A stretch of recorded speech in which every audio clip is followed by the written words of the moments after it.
The Incredible Hulk will not be presented this evening. Damn!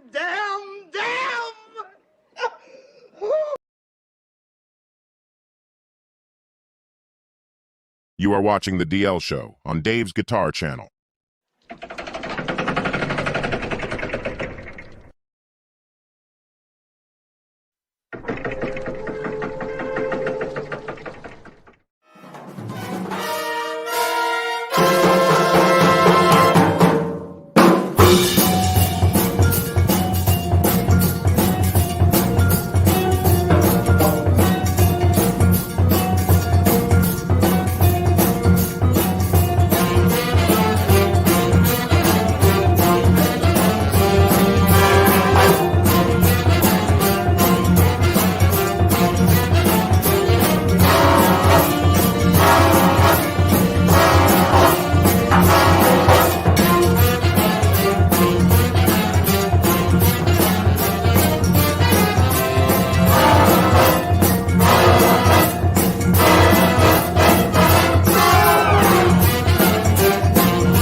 Hey, welcome everybody. It is Wednesday. I got Krellbar just trying to fix his computer. He's got an issue. He should be here shortly. And waiting to hear back from Joe. I would imagine he was coming on. We were talking in the daytime. And I don't know. Anyways, here I am. T-Boys, you saw Howie with Winger Saturday. Did you talk to him at all? Did you get a chance to talk to him, or was it kind of like they shuffled off stage and that was that? Yeah, I knew Howie had to go up that way right after the show, and he was only doing like a half hour here, which is like an hour away from me, so I wasn't making that drive. I had a busy week. And I got a busy weekend too. I got to play a gig on the Cape Saturday, and I don't think we're not going to do the Martinis gig because it's going to go like it's a 4 or 5 hour gig. Yeah, done and gone. That's what I figured. Yeah. He's great though. He's a great player, fun to watch. Yeah, just great. Ricky Compton, what's happening? What else has been going on? Let's see what's going on with me. My brother's back in town. He was here, then he went up to Maine. Now he's back down here till Sunday. Then he's back off to LA. Let's see what else is going on. Yeah, he has that black Les Paul custom. He's had that ever since I've known him. Yeah. Of course, it's a black Les Paul custom. He loves John Sykes. No, it's a great guitar. I'm trying to think what else I have going on. I've just been teaching a lot more. I got a couple of more students this week, which was cool. Well, last week. And just been getting busier. Cold Roses, welcome. Welcome, my friend.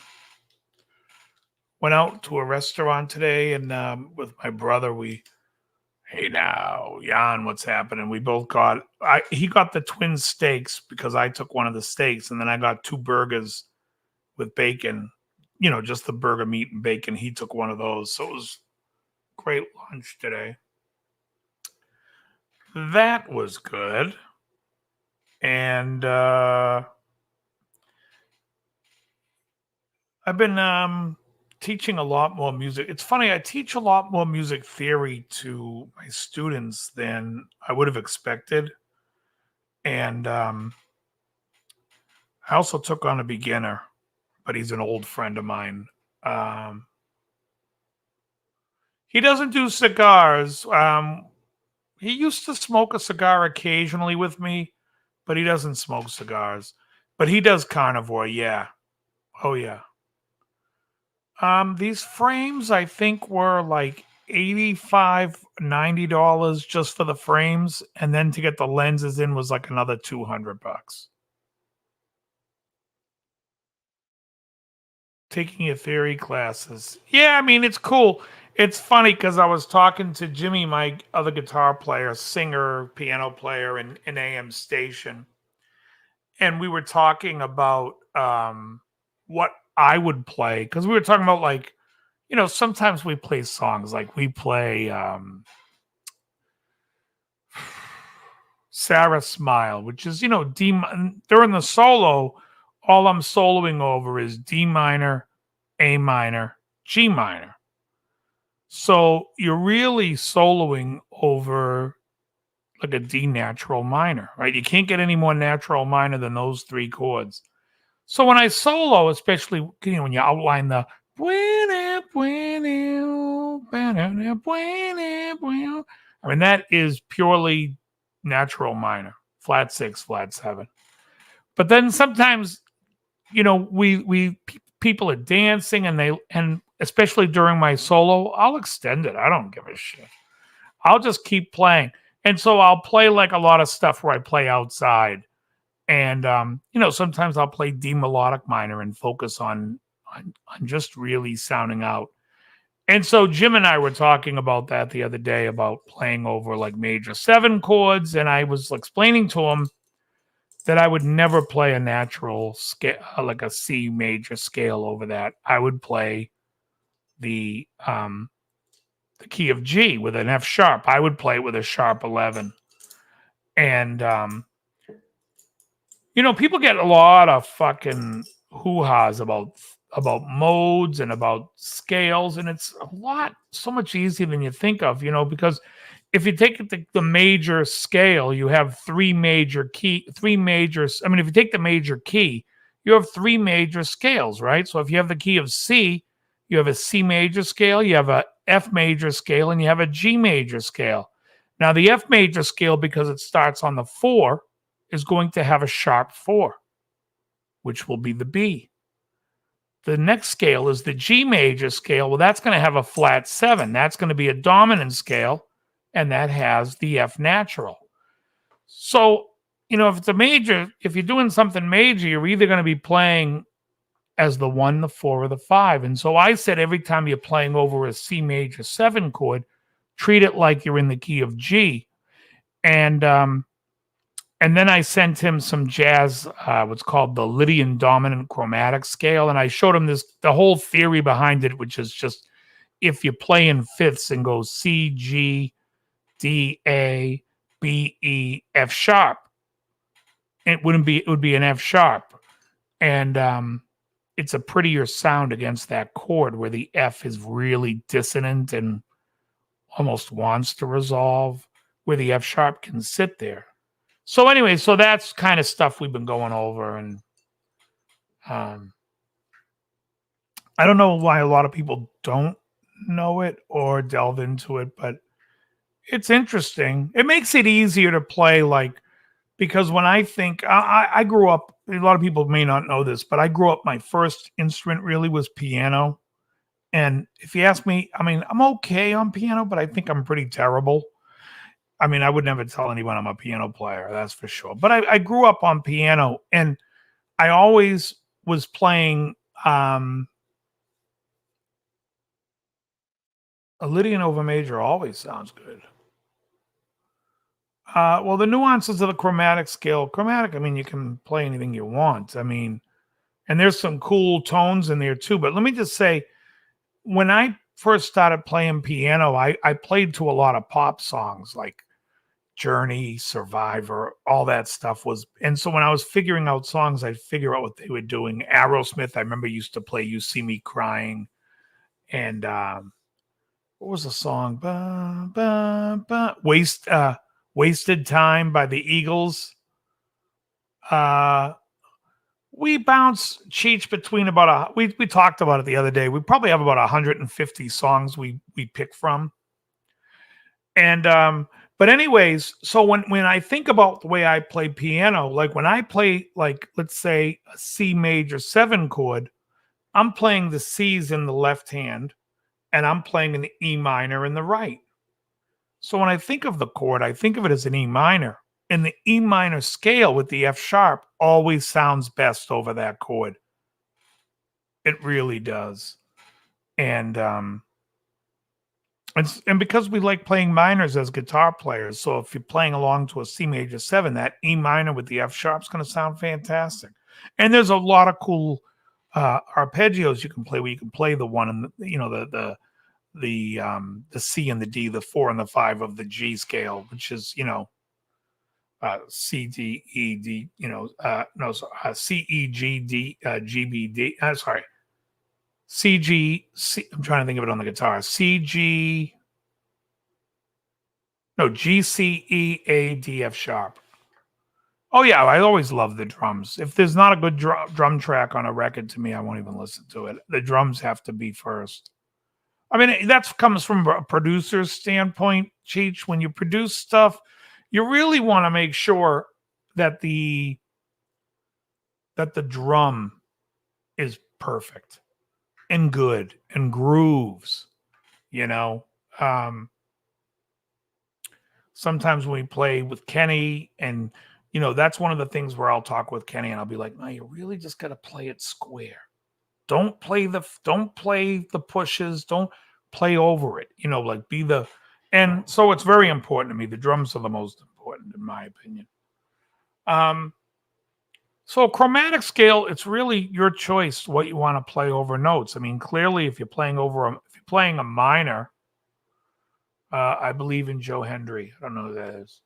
But if you're playing over like a minor, you're obviously not going to want to play the major third. That chromatic note's not going to work.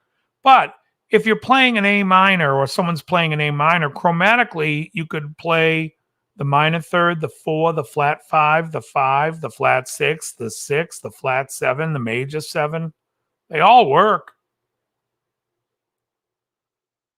I think it's all one thing. I mean, I consider myself a guitar player, and rhythm and lead are just two facets of playing guitar. Some people are like, oh, lead guitar is the harder thing. Well, it depends on what you're playing. If you're playing something like Johnny Marr stuff, or Steve Bartek, the rhythm stuff is really intricate.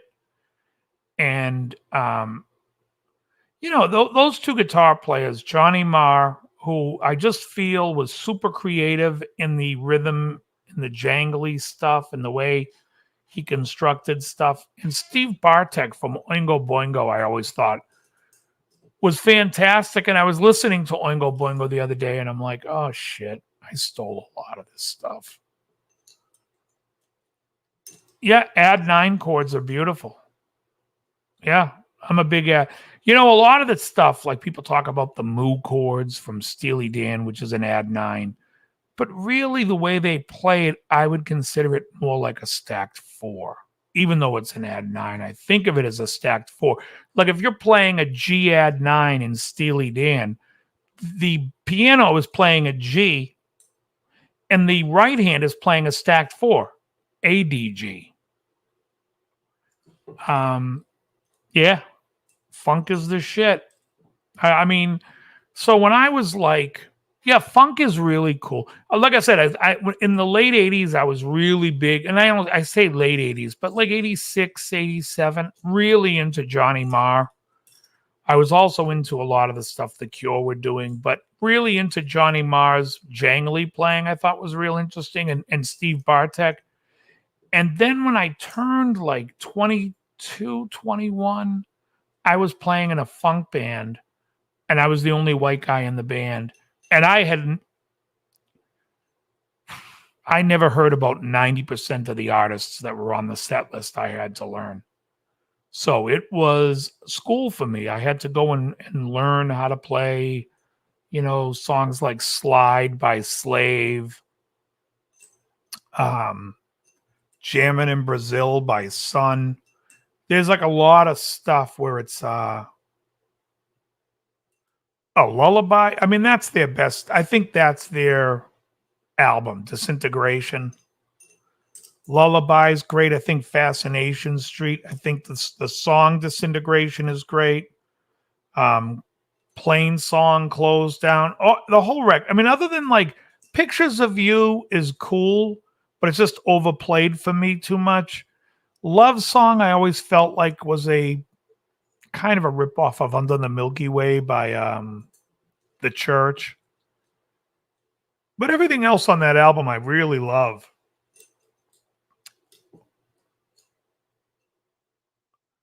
Yeah, I did a record for a dance band called, it was big in a European record called Aquabox. And I actually wrote lyrics on one of the songs for them too. And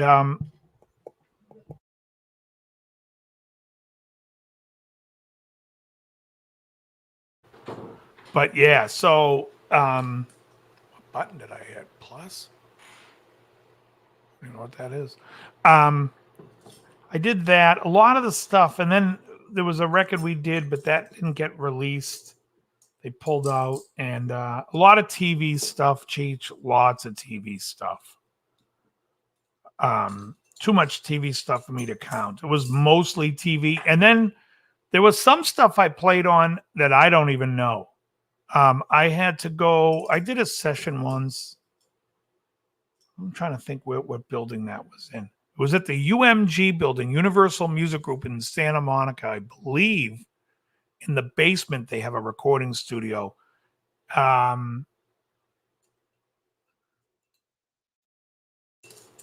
think it's important, Titch. I think it's something you learn on the way, that you should be dipping your toes in it right from the rip. You know, just dip your toes in it. Know the keys. Figure out how many sharps and how many flats and why. Like, yeah, I mean, it's definitely going to be over a beginner's head. I've been to the Capitol building. Yeah, sure. Right on, is that Hollywood Boulevard or that's Hollywood Boulevard? Yeah, right in the corner of, is it Hollywood and Vine? So Kelly. Yeah, Paul, the Heaven Up Here is a great album. I think their best album, and if you're a huge Echo and the Bunnymen, you'd probably hate me for it, but I think it's the eponymous album they did in '87, because I don't think there's a bad song on that album. From my favorite on that album is probably Bomber's Bay, but I loved what's the one Ray Manzarek's on? Bedbugs and Ballyhoo. I loved Lips Like Sugar, but that whole album, the game. I love that. I could listen to that album nonstop. Heaven Up Here is very good, though. It is a great record. But yeah, I mean, Titch, the theory stuff, like, you should know in the beginning, like, okay, the key of C has no sharps and no flats.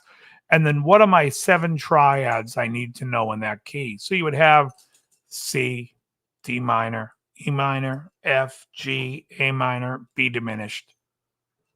Yeah, Echo was great. I mean, I think the 80s bands, a lot of those bands, you know, they're not guitar heavy because, you know, a lot of the guitar players and the YouTube guitar players are very Van Halen, very Yngwie.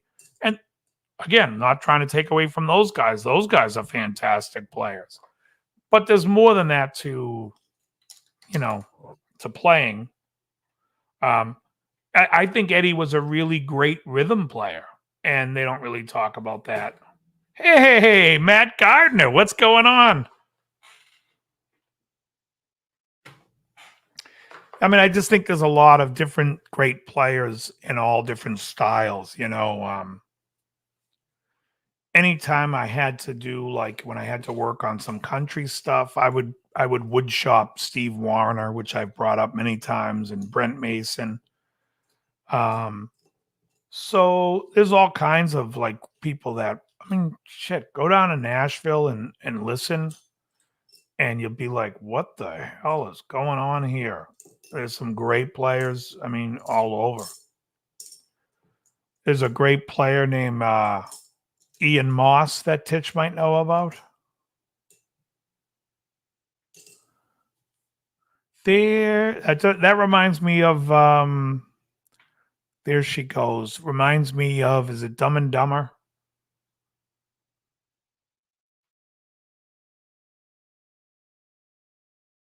Yeah, I mean, I listen to everything. Like I said, I like everything. I never really cared for punk, I'll be honest. In fact, when Queen did that song kind of mocking the Sex Pistols, Sheer Heart Attack, well before I knew that was what they were doing, I always hated that song.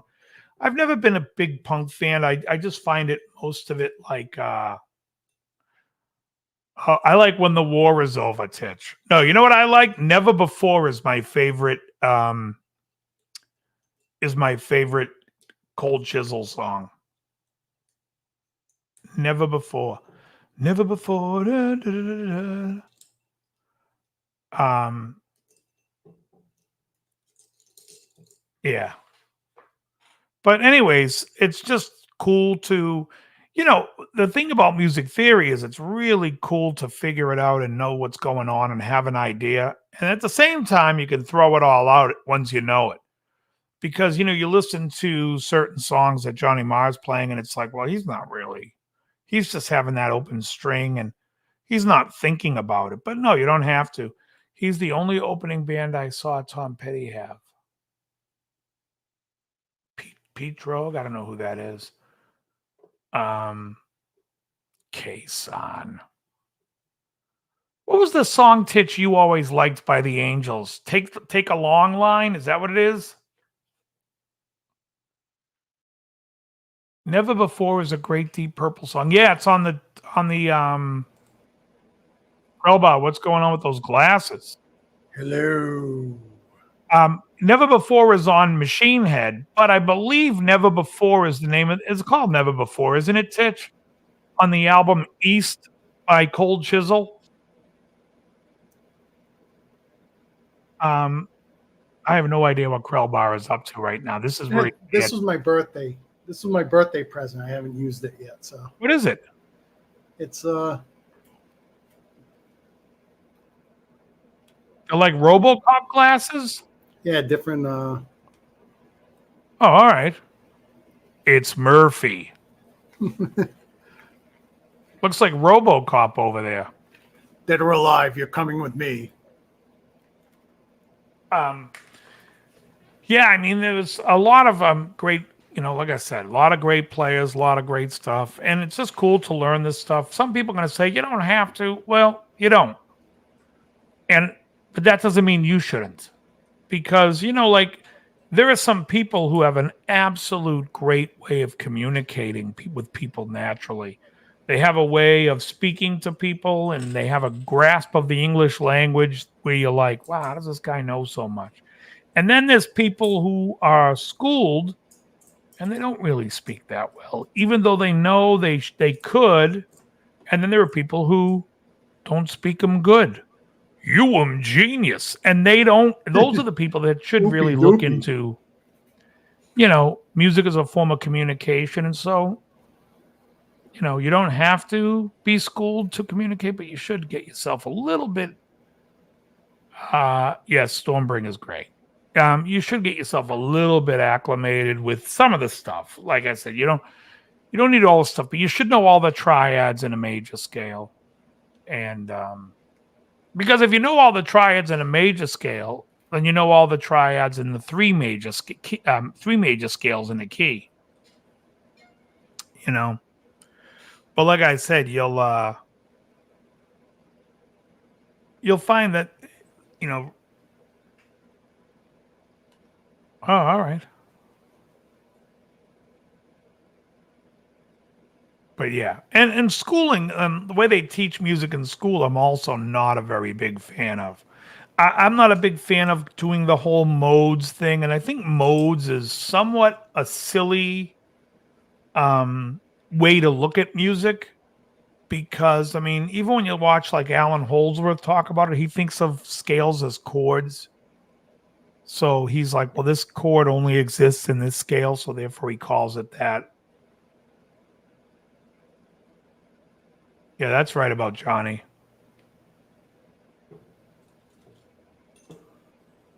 but yeah. Oh yeah. This isn't why I've sang. What's that? This isn't why I was late. Oh no, I I have this figured. problem. I get cookies on my browser, and I have to empty them all out, restart the computer, and then I have to sign in on everything again for some reason. Right. Cheech, is that so? There's a couple of times when people ask for a certain song, and Jim will be like, "You sing it." I'll sing it. There's a Van Morrison song called "Someone Like You" that I sing, and I've done "Lyle Love It." Nobody Knows Me live a few times. But I do occasionally. It's not my favorite thing because I don't think I'm a good singer and I'm not great, but I've gotten better over time just from practicing and hearing pitch so much and being, getting used to doing it myself, listening closely to myself. But I'll tell you what's funny is when we first started FM Station, I bought an auto tune thing. It's like it puts you as close to the note as possible. Whatever note you're closest to, it's going to make you hit that note. And I used it for I want to say a month. And then after hearing it after it stopped working, I was like, oh, I can find the note. I learned it's gives you so I recommend that pedal to everybody. It's a TC electronic pedal, but it really helped me because you can't be too far off when you want the thing because it'll pick a wrong note and then it's really bad. But it really helped my pitch a lot. And so that was really cool. So I'm not afraid to sing live, but it's not my favorite. I used to also do working man blues when I played in this blues band. They would ask me exactly, T. You know what though? I used to love Chaplin and I. And what was that other tune? I'll Be There off of Angelina's good. Yeah, I don't watch Ken Tamplin. He bothers me and he does that weird with his tongue. Is that throat singing? Just when he makes that face, he looks like Schwarzenegger at the end of Total Recall when before the oxygen kicks in. He's like that's how he looks when he sings. It looks like a Don Martin character. Exactly. With the tongue. Speaking of which, Joe and I play this game called it's a game in Fortnite called Fortnite Reload, and you put on a smaller island with 40 people, and it's basically you just run and kill people. Everett, there are live recordings. Just look up the Big Angry Live at CBGB's or the Big Angry Live at the Whiskey A Go Go. Hey, there's Joe. And so we play Reload, and there's a head from Easter Island. And Joe and I always just call it, go to the Don Martin head.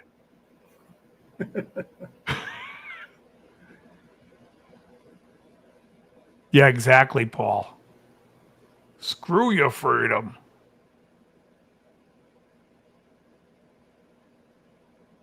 Am I going to play in that funk band again? Probably not.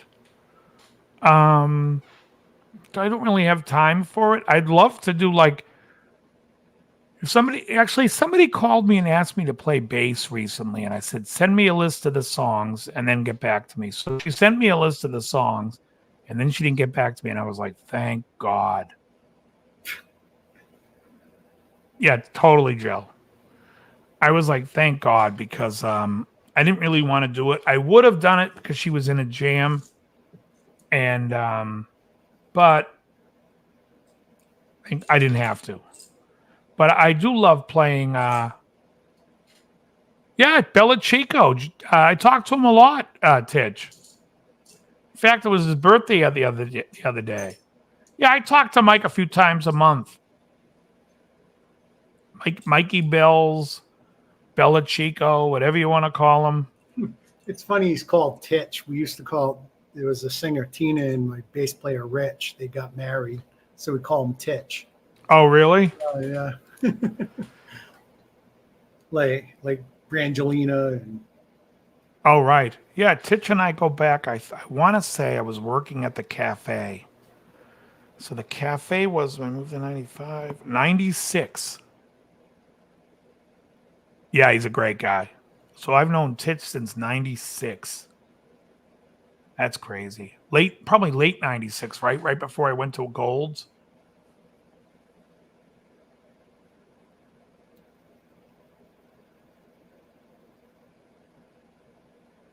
Dude's comedy or parody? Who's comedy? So why isn't Joe on? I don't know. Maybe he's having issues. I know he was having an issue the other day. Dave, what year is your Music Man bass you have? What year?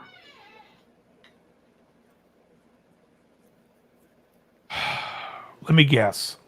I'm going to have to guess the year because I'm trying to remember when I got it. I may have got it in 15. So I would guess it's a 14, but you would have to look up. Let me look up when those were available. Music Man, Sterling, USA, Classic, Bass.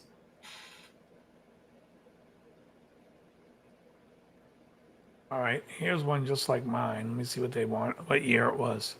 It says 2000. No, that's not a Classic, is it?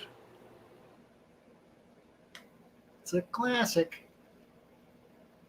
No, that's not it. Hold on.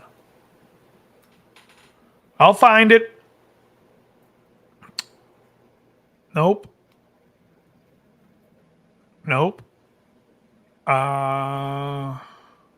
Sterling Classic 4-string. Sterling Classic. Oh, here's a Love Thread. 5 or 6 years ago. So it looks like it's probably 2012 or 13 when they came out. Yeah, I got the one. It looks just like a Stingray, except it has the control panel from the back.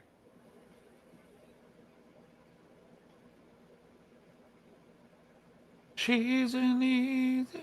Yeah. Yeah, I love that bass. It has a really cool feeling thin neck, which I like fat necks on guitars and thin. And I'm talking about not front to back, but width of the nut. It's much nicer to have a thin nut on a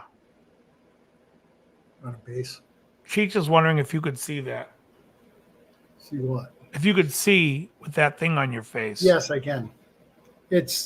It's got like little holes in here that I can see through, but some of the light does come through. So what I do is I'm actually looking under the glasses right now.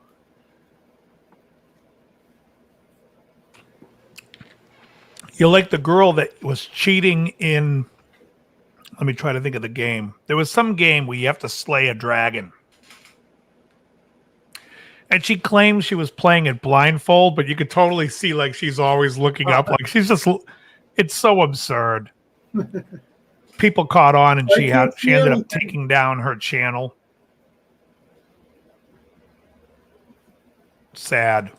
Yeah, because if you look, it looks like I can't see anything from down here, but I can see the screen perfectly. Oh, all right. Yeah. But can you see straight ahead with that thing going off? Yeah, if I do, there's like these little slats in the middle. There, but right. It's a little obscured. But all right. Interesting. Nice to have on stage if I ever play out again. Yeah. Are you making any effort to play out again, or is that something on your bucket list? Not really. Kind of. It just seems like people don't appreciate music anymore. How's Not your up in friend these parts, making out, Dave? How's my friend making out? Is that a Mad Magazine reference? Making out. I know I should be, could be, would be making. Remember that song, Making Out? Oh, yeah, the Footy? record.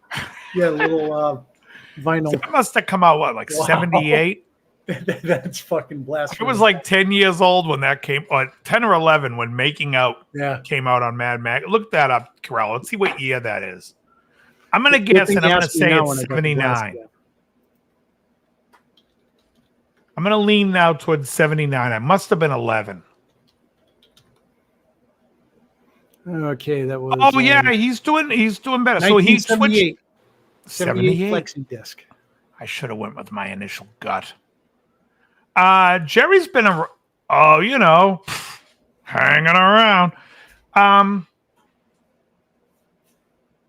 Just hanging around. Yeah. So Jerry's good. He called me. See if Joe was on. I could ask him when, because Joe and I were playing Fortnite at like 7:00 at night. Jerry messages me and he's like, "It's a funny story. I'm going to say it in a sec." The guy that's sick has Parkinson's. He's already reached out to me a few times of how everything's improving and they're cutting back his medicine. So which is awesome. Jerry messages me, and now it was at 7:19 p.m. and he says, "Hey, so-and-so is playing at Crescent Ridge at an outdoor event. Do you want to go?" I said, "When is it?" It started at 7. It's already going. I'm like, by the no. time you get here, they'll play 2 songs and Right. And what am I going to do? Stop doing what I've made a plan to do it from 7:00 on at 7:19. I'm going to stop doing what I'm doing to go do it. So I said, no. Jerry then replies, "I like him. I think he's really good. He's got a great voice." Like he's arguing, thinking that I didn't want to go because you thought it would suck. Because I don't like the kid. And I like the kid just fine. He's a good player. But I'm like, if you asked me at 5, I would have gone.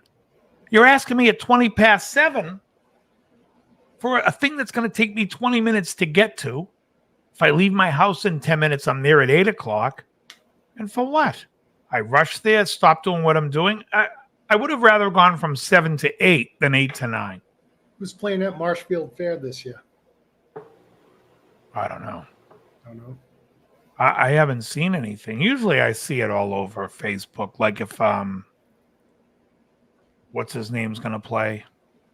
Yeah, Laith Al-Sadi. If most of the time, so the guy who books Marshfield, he books blues bands as his main thing. And I would rather you tie me up in Rochambeau me for a good day than sit there through blues. I can't listen to it. Yeah, exactly. I mean, Laith plays jazz too, and it's kind of upbeat stuff. Yeah. And so that's what. But yeah, every other band there was like doing the blues. Yeah, and it's Pinky blues. It's Pinky August blues. 16th. Let's see. But Events.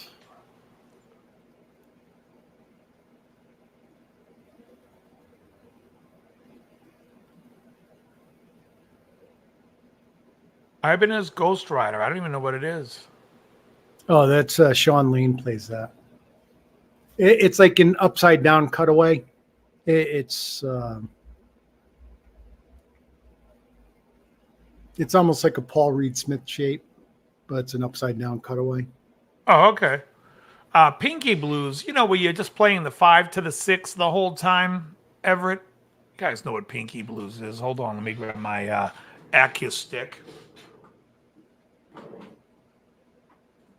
Oh, I was thinking of doing a Beatles lesson on if I needed someone, so I have my...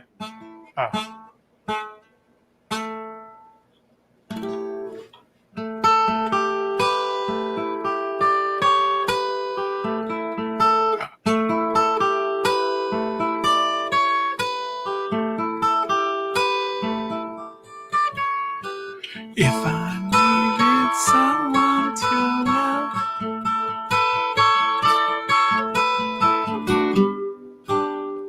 if I needed someone, if I needed someone to care, would you still do? What is the next chord?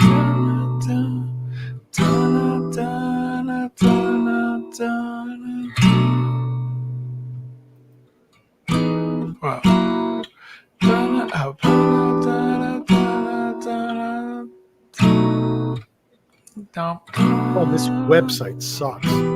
Doesn't say what bands are playing.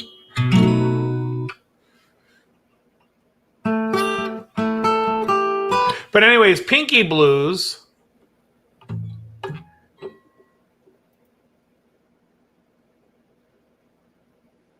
is when you're sitting there like, Oh, okay.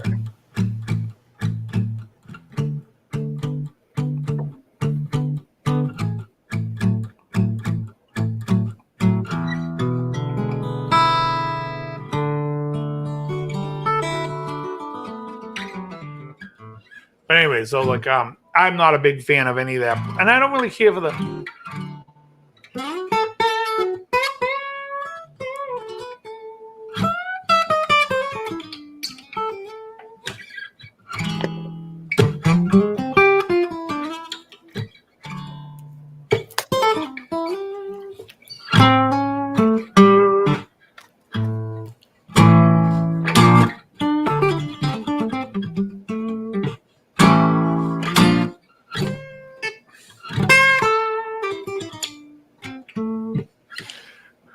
Blind Lemon wrote a song about it. Want to hear it? Here it goes.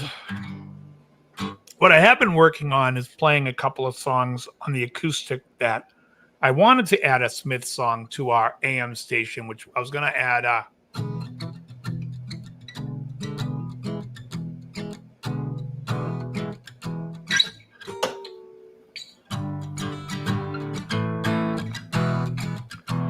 I am the sun in the air of a shyness that is criminally vulgar.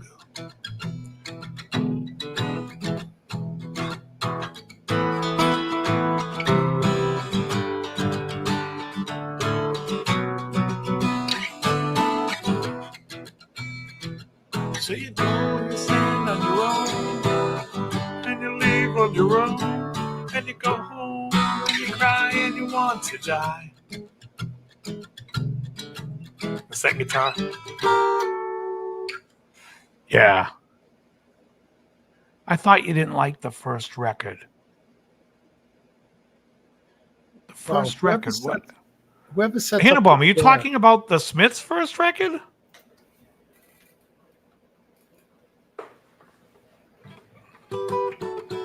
Whoever sets up that fare schedule, they don't know what the hell they're doing. Like there's no schedule, there's no nothing.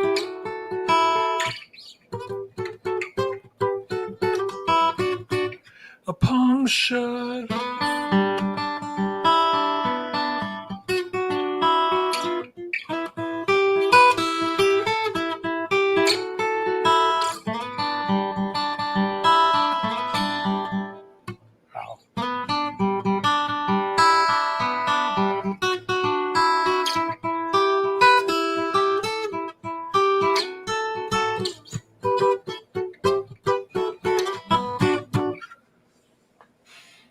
No, first of all, I love the Smiths' first record. How Soon Is Now was released originally, I think, on Hatful of Hollow. It was a single or a B-side to a single. And then they re-released it in the States on Meat is Murder. And yeah, so it's on Meat is Murder. Well, I love that tune too. I also love like some of the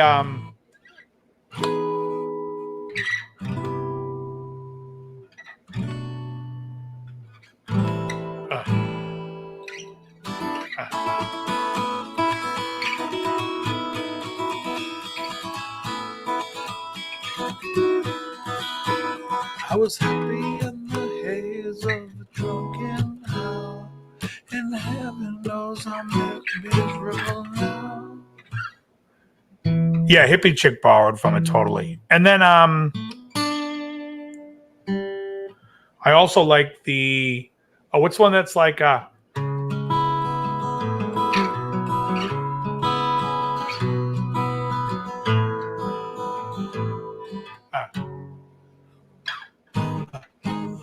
what's that?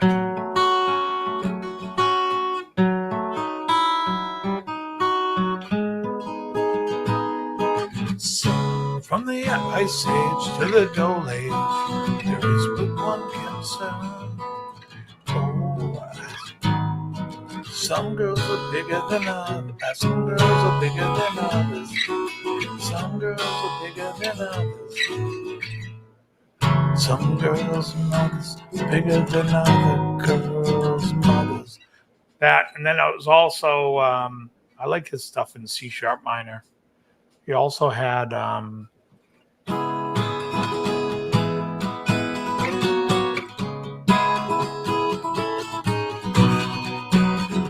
sweetness, sweetness, I was only joking when I said I'd like to smash every tooth in your head.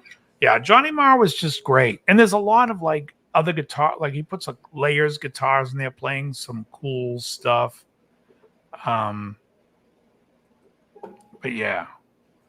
And like I was saying earlier, like if you took this chord and you played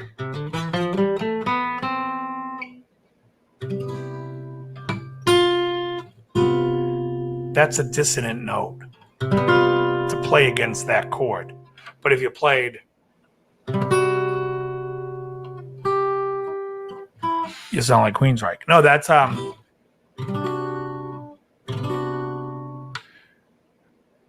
Halo. That's actually funny.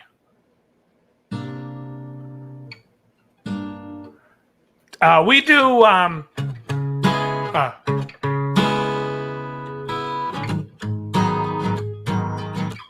see if I remember how it goes. Don't tell me you don't know the difference between Elvis Costello. Every day I write a book.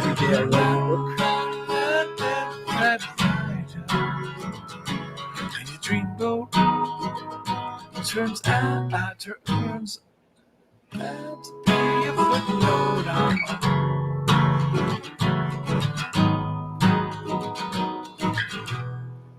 yeah, totally. Morrissey sucks.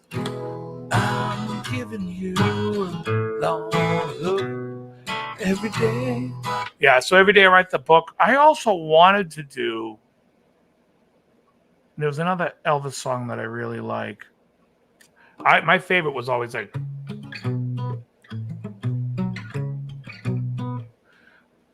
I don't know. I mean, he could show me a lot because he could show me all the Smitty's stuff, how he played them.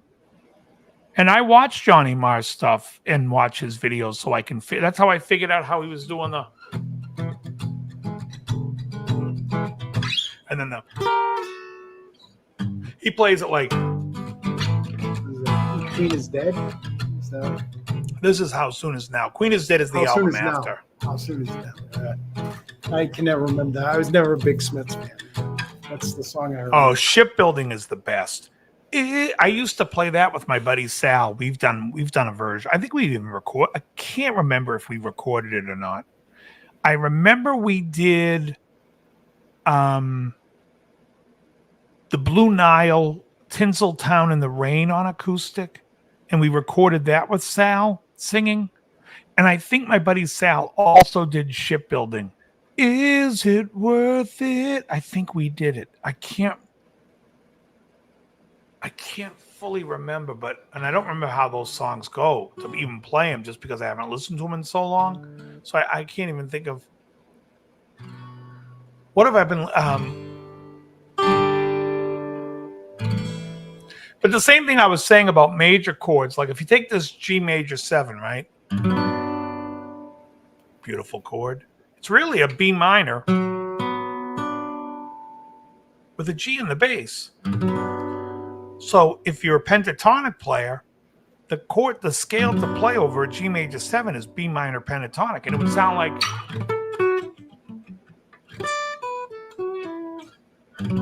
you're hitting nice harmonies to it, as opposed to just playing 1, 6, 5, 3, 2, which is all what I call ultra safe and really not much harmony. You never use the thumb over the top No, I don't really ever do this. I'll play it like this more times, but I will if it's a full D chord. But most of the time, I won't because I like this sound better. I like the 9 going with it, with the F sharp low, like.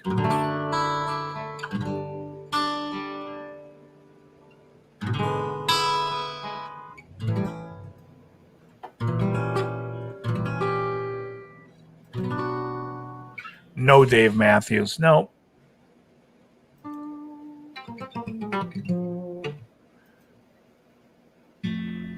Yeah. Sting is awesome. What is that?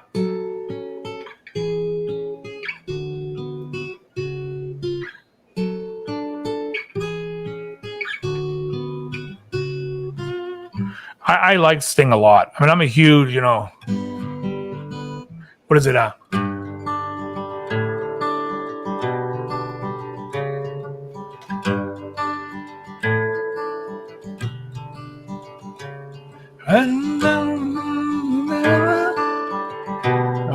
Everything she does. Right, and it's just a key of D major, but he's starting on G, so you have that C sharp, or as we talked about earlier, the sharp 4, and so you're playing a G, G over A, G over B, G over C sharp.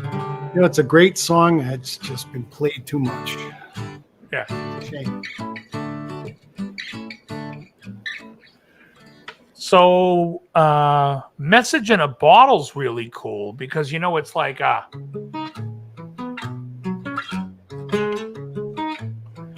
9s. But there's another guitar on the record, dubbed, that's playing like the other melody going, let's see if I remember how it goes.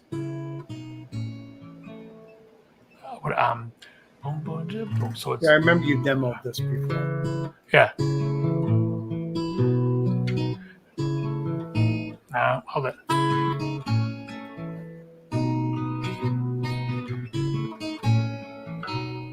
So it's really a cool dual guitar thing that's going on. Man in a Suitcase is cool. I always used to like, I love the chord in Walking on the Moon, but I'm big into the. We used to do a medley of that with Listen to the Flower People. We went back into Walking on the Oh, Moon. really? Well, the Yeah. funny thing is, it's the Hard Day's Night chord. If you went, Yeah. is it Hard Day's Night or Help? What's that song that starts with that chord? Help. Help. Yeah, help. Yeah. Yeah. No, it's been a hard day's night. It is a hard day's night. Yeah. It's been a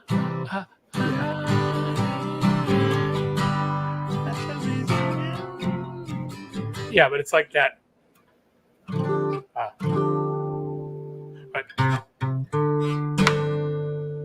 But he doesn't play with the G in the bass. He plays. When we it used to do the song, we would go into Flower People, and I do the sitar solo. I had a pedal for the sitar. And then we went to the Mozart Symphony and go dit, dit, dit, dit, dit, dit, dit, dit, dit. Then we go back into Walking on the Moon. Yeah. So what I was talking about earlier, since it's just me and Krells, we can talk a little bit more music. When I was talking about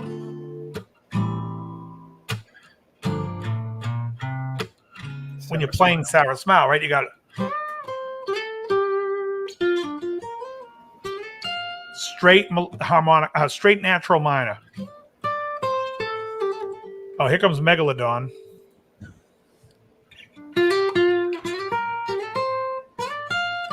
Right, so there we have the natural minor, right? And I always throw in the, and I can do things like, throwing in a couple of chromatic notes. But the cool thing is when I want to play out, I can throw in melodic minor. And then I'm right back in. And it's out, but it works still because it's melodic minor, and it has. I'm really just, and when I play melodic minor, like a lot of people like it's a scale, yes, but the trick to playing some scales that you're not comfortable with is to pick 2 triads out of it. And so for me, when I'm playing minor, I play the 6 and 7. So the 6 and 7 of D melodic minor is B diminished and C sharp diminished, B diminished, C sharp diminished, and then backwards. And so you can land back on D minor.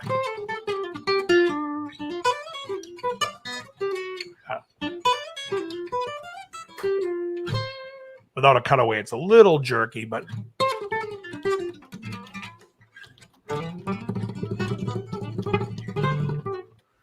that's a little Joe Stump trick that he taught me when I was 21. But it's the chromatic of you go.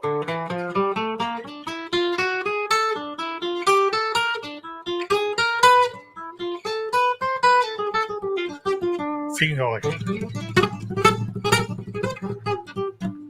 it's a little goofy thing, but more of a this is not the greatest song ever. It's a tribute.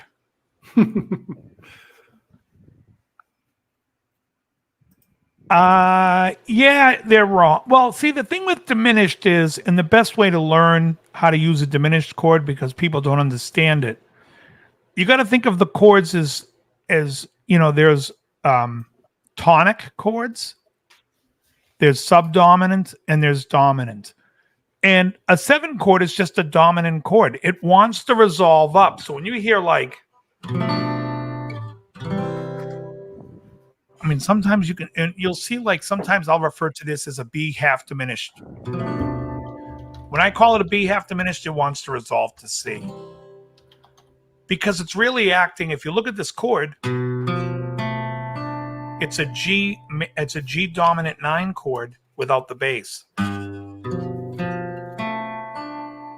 Right? So it works that way. If you call it a minor 7 flat 5, you're really using it as a 2 chord. So it would be like,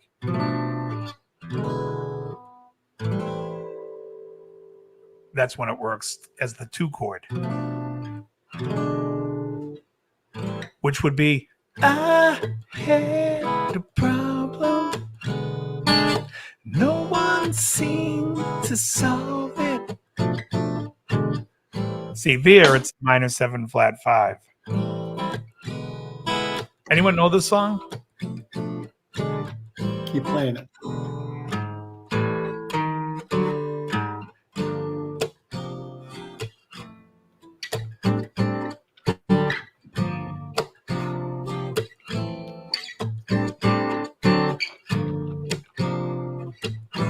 I have to hear lyrics.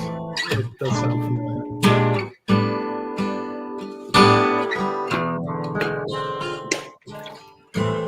There you go, Ruffalo.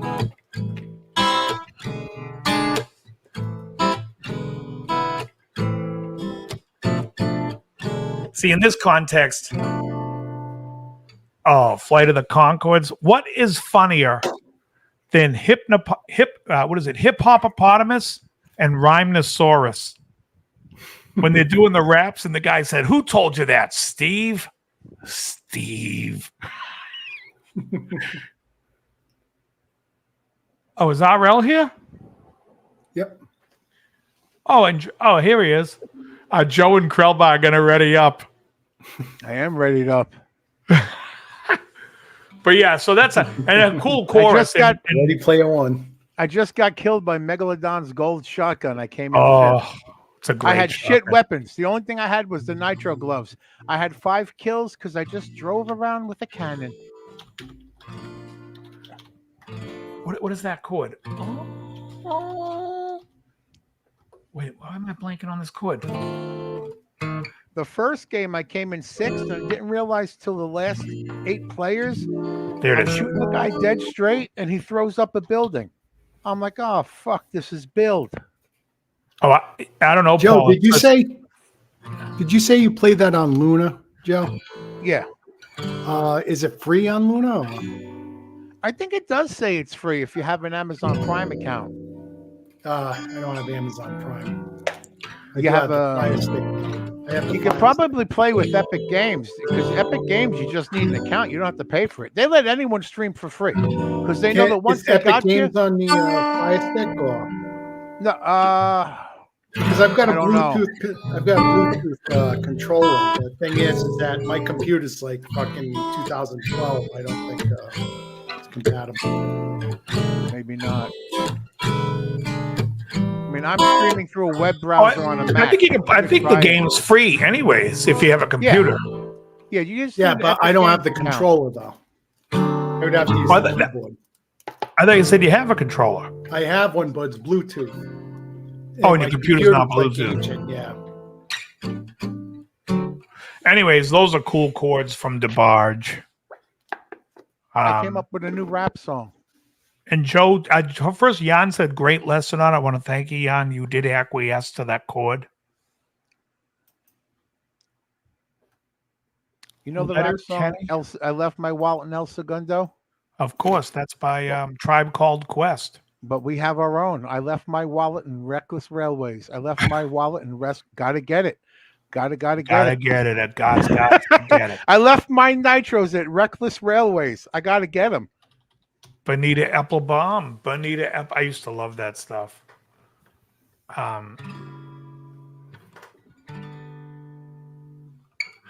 I had 10 seconds Play left to Goodbye work Moon tonight, Man. I don't know that.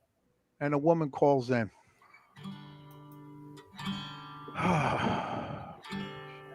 What happened? I had less than 10 seconds left at work. Oh, And I left them a call. Kept me there till 7:30.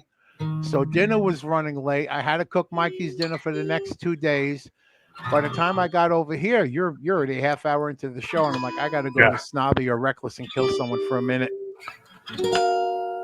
I figured DL would be on, RL would be on since you're here. You know, RL, the only reason I didn't go back to the lobby, I says, watch me win a game, and it's going to be in build. I came in 6th because when I realized this build, I'm shooting at these walls, and I'm like, this is bullshit. You can't throw walls up in a real life. You could wear nitro gloves and magneto gloves, but you can't throw walls up out of nowhere. right.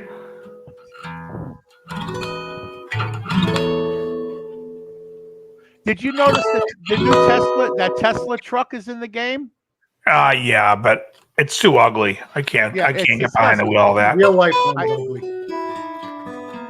RL said he's back on Sunday night. You're killing me. It's pretty useless too. Is he staying at your house? Cybertruck. No, he gets a place. Oh, I was going to say that both of you switch games. Take Fred turns. Fred Sanford lived in El Segundo. Bam, bam, He bam. used to mention El Segundo, but I think weren't they in Watts or something? Oh, I don't think so. Do you remember the show? Is it called The Bums of San Pedro? San Pedro Beach Bums, maybe? Oh, I remember that. Oh my God, Never that was heard like- of it. Yeah, it was either was that a short TV movie or was that actually? No, it was show? I think it went one season on. Yeah. Okay, opening closing scenes in North Hollywood and West. Yeah, Hollywood. Julio's on that show. Julio wasn't he also on Bonnie Miller? Yeah, he was on All in the Family too. Yeah. Yeah, it's very Oh, the other thing I was going to teach was, and let me know if you guys think I should teach that if I needed someone. The other one I was going to teach because I was listening to it and I play it. We have this girl that comes down and sings with us at martinis every once in a while, and we always do. Oh, the motels. Yeah. But I love the next chord where it goes, we walked.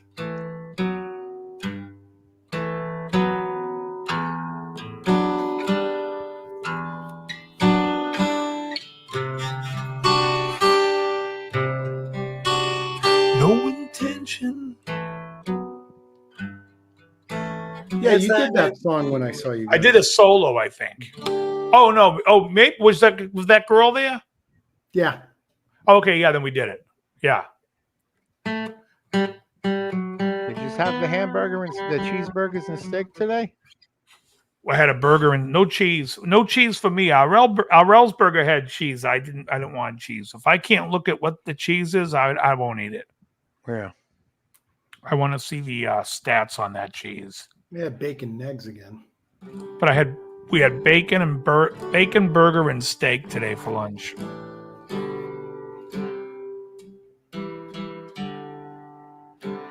For you and I to grow.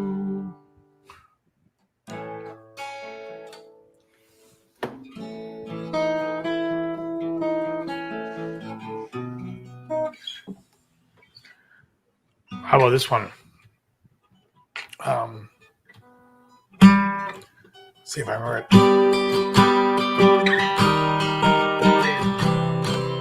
Oh, Starship Trooper. Yes. Need a cutaway.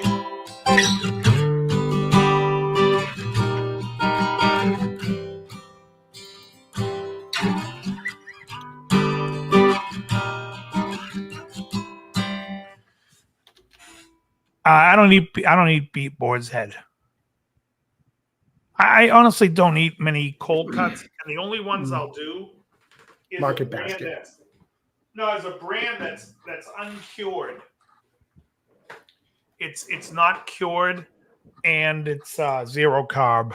But otherwise, What's the brand? I forget the brand. It's like, and it's not it's the name of the. Where do you buy it? It's Soprasetta. Is that what it's called? Supersada. No. Soprasetta. Yeah, Supersada, they call it. You can call it soupy. Oh, okay. Yeah, it's dried salami.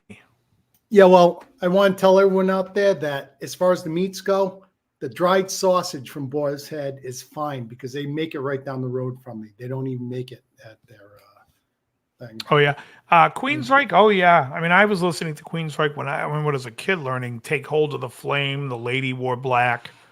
My favorite album of Queensryche's is the second full release, "Rage for Order." But yeah, I played all that stuff. Was the Listeria in the meat, or was it? It's like I've heard a lot of places are like cleaning there. I don't know what Listeria is. Isn't that the song off of the Def Leppard record? Listeria. Believe it or not, a few decades ago, me and the dog had it because we eating hot dogs, and then there was a recall, but you can't recall what you're already eating. Yeah. It was brutal. Yeah. It just turns the faucet on, and you just live on the bowl. The dog was literally shitting on the walls. It's a genus of bacteria. Okay. Yeah, well. And do I what was that? Do I eat pea meal bacon? I don't know what that means. Can you autocorrect or fix what you meant? Because is this a meatless bacon, Cheech? Please don't tell me. I don't know what the hell pea meal is. I think he never means heard of it. PEA. You know what's a great commercial? Peas. Is the woman calls her mom and she's like, "Does the dog eat Iams?" And she's, "No, you got to get her blue cock." Whatever it's blue something. I have no idea what it is, right? Blue and buffalo. She's like, "Well, read the ingredients." Blue buffalo. You're absolutely right. And she's like, "Read the ingredients to the Iams or whichever." There's a few different ones, and she's like, cornmeal, chicken byproduct. Now read the other one: beef, oatmeal, pure grain. It's like dogs shouldn't be eating that. Like they shouldn't be eating that either. Give them pure meat. They shouldn't be eating grains. You want to talk about why your fucking dog is begging every meal and they're starving every meal? Because you're starving them. Feeding them shit. Yeah. Dogs in the wild are never that fucking hungry. They're just eating meat. I think a dog is going to go, "Oh, I got to get my corn in. I got to hunt down what the a worst piece." thing is? The worst is the fucking vegans that put their animals on a vegan diet. Them I'd like to smash their heads in. Oh, yeah. That's animal abuse. It is. They're pure carnivores. I mean, go ahead and kill yourself, but leave your cat, leave I don't the have dog out pets. of it. I'm not a pet person. Pea meal Everybody bacon is a Tune Canadian in tomorrow for our Fat Positive podcast. thing. I gotta get here. It is. Pea meal bacon. It's spelled with EA. Is a Canadian breakfast of unsmoked, wet cured pork loin that's been trimmed and rolled in cornmeal. Well, I wouldn't eat it because it has cornmeal, but other than that, the bacon part looks good. I don't know why, but that sounded like a very sexy description. Well, pork loin sounds too lean to me, though. Yeah, you're probably right. Yeah, pre-meal bacon is leaner and juicier than regular bacon. That's how you sell it. That's how you not sell it to me. Tell me something's leaner. Give me the fattiest piece of bacon. Yeah. I will Well, if you- overcook that fat and swallow it whole. If you do the loin with the cap on it, it'll have a lot of fat on it, though. Yeah, but I'm sure when you go to Canada, it's like when they have pea meal bacon, it's already pre-made and they're slicing it and putting it on a plate. Yeah. Yeah. They package that shit down to Snobby Shoals next to the You Ship It. That's where they ship How it. about out the of, You Don Ship Martin head? It. Oh, yeah. Supposed to look like Easter Island. It looks just like Don Martin's self-drawing. It gets very sweaty over at the You Ship It. It does get sweaty at You Ship It. I feed our dog Taste of Wild grain-free venison boar meat. Yeah, I mean, look, they're meat eaters. Your animal doesn't have a cecum. You don't, if anyone's proof, it's me, RL, Joe. You don't need fiber to shit your brains out. Ridiculous. Yeah. Well, I tell you, it's like for years I had no problem with my system, and then when I had the diverticula, or whatever, they said, "Oh, you need more fiber. You need more fiber." I went to That's fiber. bullshit. It bound me up for like 3 or 4 days, and then I Oh yeah. heaved There's the a guy Havana. who's got a website, big, Ken yeah. Carnivore, who talks about he had his colon removed. He had all problems, and they were like, "You got to load up on fiber." And he's like, "Whatever they told me was the absolute worst thing I could have done." Yeah. Yeah. Because they try saying you get the diverticula from straining. I didn't strain my entire life. Yeah. You know, going to the bathroom and I had diverticula. It's like I never fucking strained. I Except strained for to get genetic. hole on time now. That's all. Ooh, Elroy Shredding says, now he's talking my language. Hop St. Torrance has bacon fat about a ½ inch thick. Ooh. Yeah. Yeah, I mean, the fat around the edges is good, T-Boy, but as soon as they put the cornmeal in, game over. I wouldn't eat it. I ain't eating corn. I can get I'm the not quick even- serve Fuck bacon that. for $4.50 Why are you a pound. putting cornmeal in bacon? I won't even eat garlic or onions. That's like when And you look there are at people the- that like garlic that do carnivore, but I won't even do it. But that's like when you look at the ingredients in some ice cream. Why is there corn oil in there? Yeah. It's, What an world do you extender. need? It's an extender. Yeah, Cheap yeah, extender. It's extending their fucking profits, but it's shortening our lives. Yeah, That's Well, correct. profit- 100%, Joe. Profits over life. Profits over life. I It's make ice always cream with been that 3 way. ingredients, and it's more. carnivore and healthy Yeah. Yeah. and delicious. And delicious. I just realized my fucking- Wisteria when Charge, you're my, here. Give the as little use to a by customer and date charge on the my biggest heavy price. whipping cream was coming up. There's nothing like chugging that whipping cream, heavy whipping cream. Pretty soon there'll be corn oil and whipping cream. No, we don't. they need that. have there their are way. but there are some heavy whipping creams that have carbs because it's got shit in it. T-Boys, totally. I totally agree with that. You can just cut it off. So I love Munster cheese, and I try to find Munster cheese that doesn't have annatto in it. And annatto is just the orange, the coloring they put around the edge of the cheese. And it's really just made from vegetable food dye. But I'll cut it off if I have to buy it with it. I won't eat it. You know what doesn't Yeah, it's have made it? to look like I it's don't think- actually cured. That's why. I don't think the Tillamook has it. I've never seen that orange thing on. You any are Tillamook. correct, sir. The Tillamook is the brand Tillamook- that does not have it's it on a little their more Munster. expensive, but it's worth it. They even make a shredded Yeah. Munster. You know who's got a great cheese? The Havarti cheese at Yes. Costco. Oh, I like the habanero Jack from Cabot. Yeah, I don't eat. Like I said, I don't really Yeah, eat you don't need meats. No, not yeah. I'm talking about Johnny. Are you queer boy? Johnny, are you queer boy? That's a nice reference to Josie Cotton. cotton from the Valley Girl soundtrack. Exactly, from Valley Girl. Johnny, are you queer boy? Avoid boy. Yeah, I don't really eat meats, deli meats anymore. I only eat this one brand of uncured sopressata. So however you pronounce it, Havarti is the shit. Yes. Marilyn Munster's the best. Yeah, I wouldn't eat cornmeal. Yeah. But like I said, I was just getting a kick out. Also, the commercial I really love is for Otezla. Oh, my rash broke out again. I'd love to wear this dress, but it doesn't go with my rash. Try Otezla. Don't use Otezla if you're allergic to the sun, have radiation, or if you like breathing. Otezla will bring on suicidal thoughts in cases of suicide. In this case, please contact your doctor.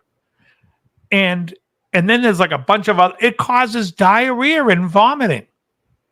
And after they name all the constraints, all the shit that this pill does to you, they're like, get back into the swing of life with Otezla. She had a fucking rash. Stop eating food that's giving you a rash, you idiot. People who breathe shouldn't eat Otezla. Live with the rash and don't shit. Yeah. Shit and puke. Oh, you know what? I want to kill myself, and I'm throwing up and having diarrhea everywhere. Yeah. I look like Dr. Doom after he just walked out of the explosion. If anyone's got a problem, they can fuck themselves. You know what I mean? But this person's like, I got a rash. I'm gonna take something that gives. Let's say it only gave you diarrhea. Would you rather have diarrhea or the rash?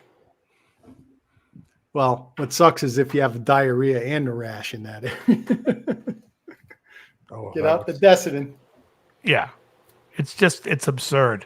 They're giving you a pill that has like 10 different things that are negative for your person, for your body, and this is to get rid of a rash that you're probably getting from fucking living on spinach and fucking every single time. broccoli. 8 months later, 1 year later, if you or a loved one took Otezla, right? You can join our class. It's like what? Yeah. You love. Oh, what's amazing is they have this commercial about Johnson & Johnson. Their baby powder seems to have caused ovarian cancer. Talcum. Oh, really? I got some news for you. Go look at ovarian cancer in 1900. Look at it today, and why is it increasing at the rate that we're consuming processed fucking oils? There was talcum back then, so it's so stupid. The world is upside down. They've been doing it for years with cigarettes. They blame everything but the thing that causes it. Everything but the thing that causes it.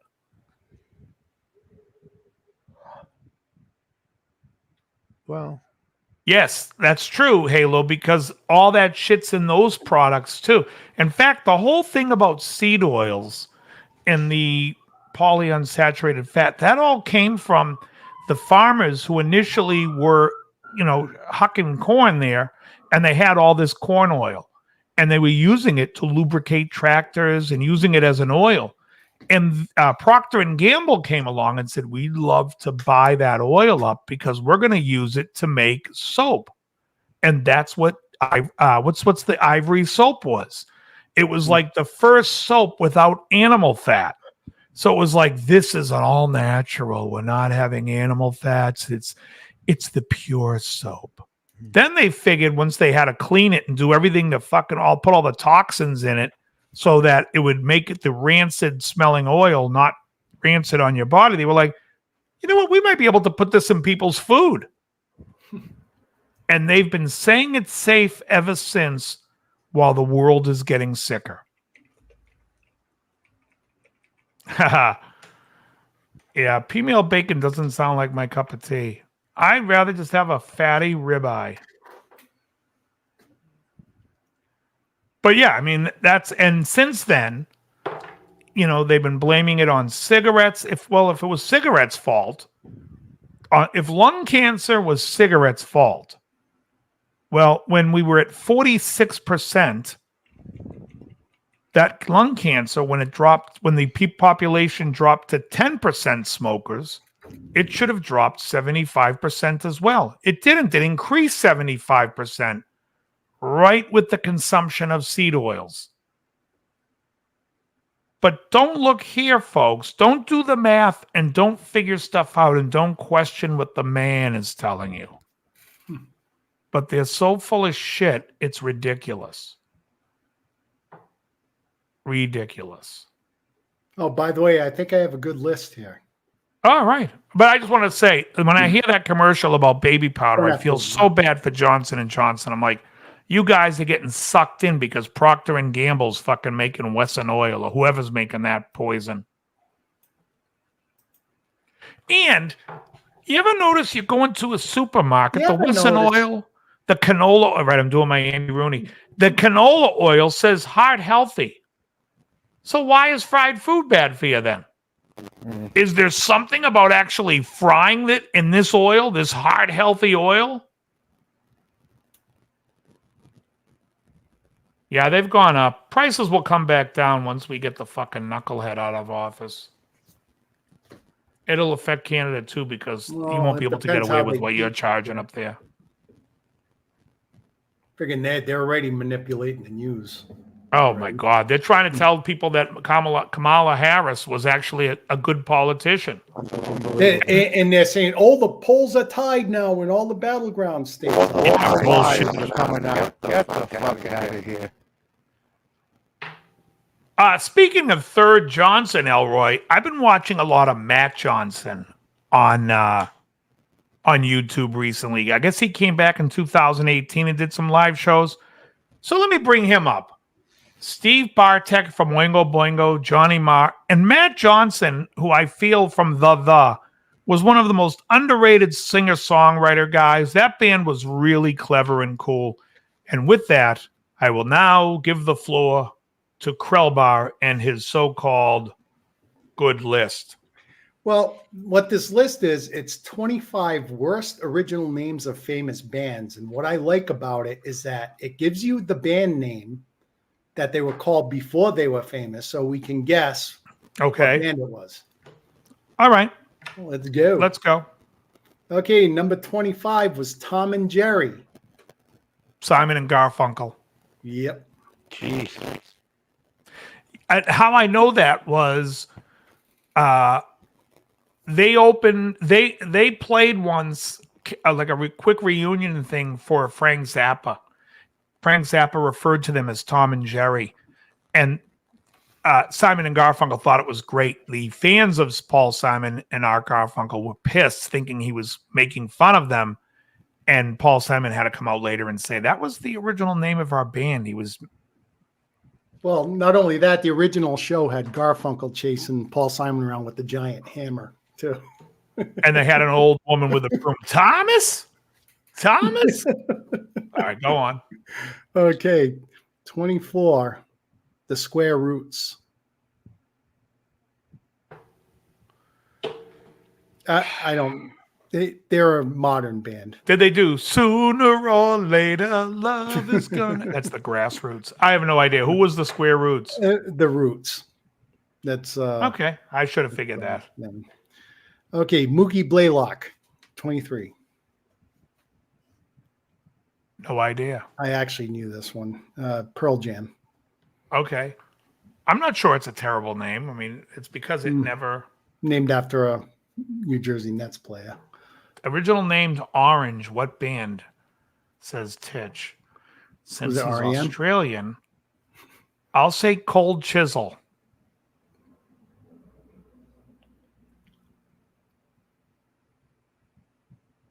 Go ahead, Grell. Rick Springfield.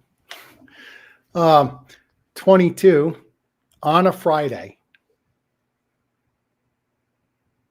No idea. Radiohead. I think Radiohead is just bad. I got it. Cold Chisel. The Chiz. You better get this one, Dave. Go ahead. 21, The Obelisk. The Obelisk. It's got to be something with evil. I don't know. The Cure. Ah, I thought I the thought you would Cure's know that. original name. I don't know if that's true. The Cure's original name when they put that final band together was Easy Malice. Cure. And Easy Cure. And Malice was another one. Easy Cure. And then they dropped it because he was like, well, every band I like has a the in front of it. So they called it The Cure. Winner, winner, Number- chicken dinner. Number 20. I'm sure you'll get this one. And I have no problem. Smile. Oh, I thought you Well, I would think get it's- this one. You know, when I think of Smile, I think of that Beach Boys album. So let me think for a sec. No idea. It was Queen. Okay. That I knew, I think, at one Yeah. point. 19. Atomic Mass.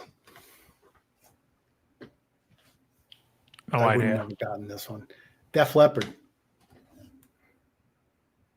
I mean, if they were called Atomic Mass and Huge, we'd be reading the name Def Leppard as the dumbest name ever. Yeah, exactly. Because it's a dumb name too. Yeah. Number 18. Kara's Flowers. Kara's Flowers. Mhm. I feel like Johnny Carson when he's Karnak. Oh, Kara's Flowers. Flowers. You Something deliver Kara's to Kara husband when never you cheat on her. buys. Yeah, something you deliver to Kara when you cheat on her with another woman.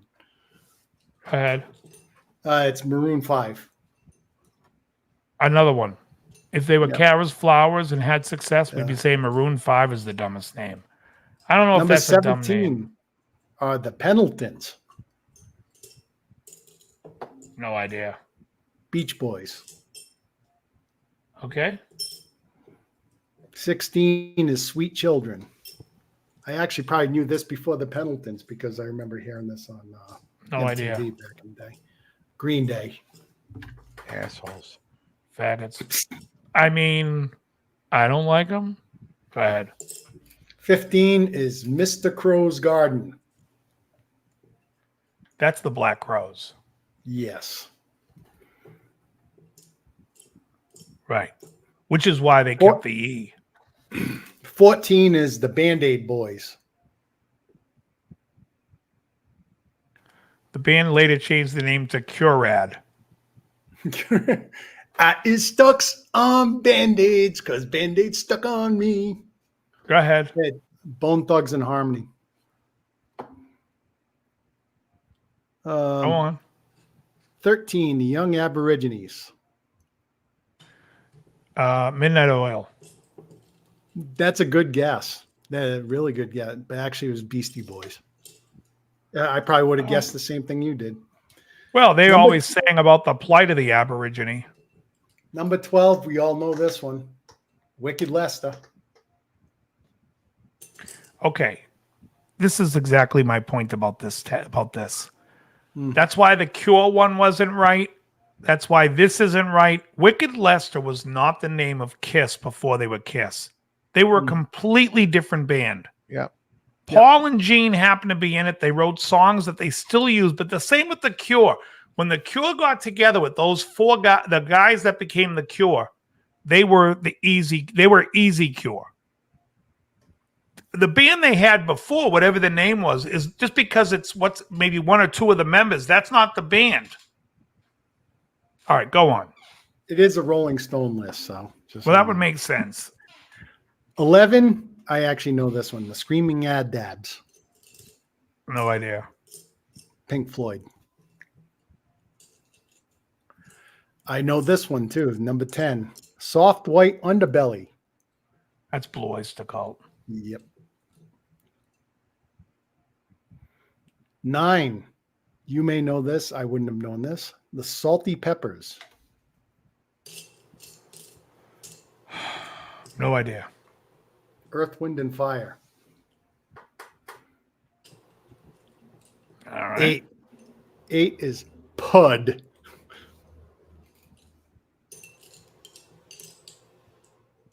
Go on. What is it? Doobie Brothers. All right. Giving you time to guess it, but 7, Burn the Priest. That'd be No idea. Lamb of God.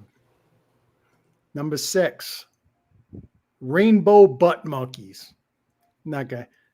And Finger 11. Number 5, the Shrinky Dinks. And that's Sugar Ray.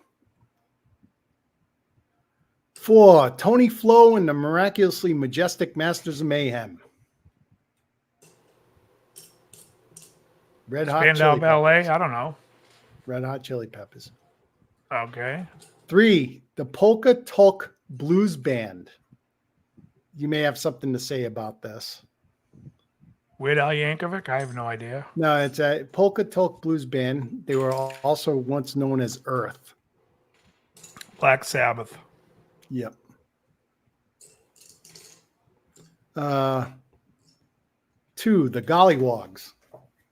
No idea. CCR. And number 1, Naked Toddler. Oh God. Oh man, that's a hell of a fucking name. That was the original name of Creed. Christ. Oh my god, that was a different list. I've got some quick ones. Top 10 saxophones solos in pop and rock. 30 best mobster movies. We know what the top ones will be, but what order? 50 greatest Saturday morning cartoons. Run down rather quickly the saxophone tunes. Oh, okay. This is from Watch Mojo. I'll be right back. I got to get Mikey in bed. Okay. Go ahead. Number 10 is Never Tear Us Apart in Excess. No. No. Doesn't make the top 10. Doesn't belong. 9, Go on. 9 is Edge of Glory, Lady Gaga. I don't Nope. know that one. 8 is Money, Pink Floyd. There's a That could be on the solo. list. There's a solo. Oh, after the real solo, Yeah. there's a. Yeah. Okay. I wouldn't give it Guy's to it. name Go is on. Dick Parry. Yeah. Is it better than Us and Them? No. If Us and Them's not on this No. list, this is ridiculous. Yeah. 7 is Who Can It Be Now? Men at Work. Okay. I'm not liking any of these. Yeah, you're not going to like this one. 6 is Urgent, Foreigner. 5 Not great. is The Logical Song, Great. Supertramp. Yeah, Doug Hellowell. Now, there's a guy, Hewell, however you pronounce his name. There's a guy who, that one I like. Yeah, do they have the name of it? Yeah, John Helliwell. Yep. Hellowell, yeah. Now, number 4, Old Time Rock and Roll. Terrible. 3, Born to Run. So Born to Run solo is not as good as what is that song? What the hell's the name of that song? No.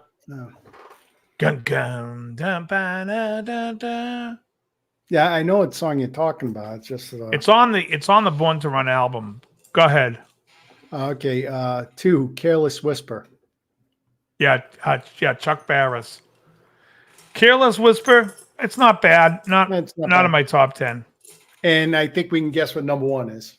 Well, they're probably going to say Baker Street, even though Yeah. it's not a solo in a song. Yeah. Okay. So Baker Street's not really a solo. It's just I don't know what I would call it, a motif. The solo Yeah. in the song is a Stratocaster guitar solo. Now, the saxophone player on that song is a gentleman by the name of Raphael Ravenscroft. He played on a Pink Floyd song called Two Suns in the Sunset. One of the most fantastic sax solos. I'd put it over anything on this Dark list. Side. That would be up there. Just the Way You Are, Phil Woods. Yeah. Incredible. Phil Yeah. Woods again on Have a Good Time by Paul Simon. And I think whoever the sax solo is, I thought it was Phil Woods. Let's look it up. Who played sax on Still Crazy after all these years? Then we're going to get to Steely Dan Asia for that sax solo, which smokes everything that was on that list. It was Michael Brecker on Still Crazy. I mean, he's a fucking classic. The guy's a legend. And Asia. Who played on? It might be Michael Brecker on Asia, although I thought it was a guy named Don something. Who's on Asia? Wayne Shorter. Another fucking legend. Those are solos on the sax. I mean, you're gonna sit there and say, "Who can it be now?" Yeah. No.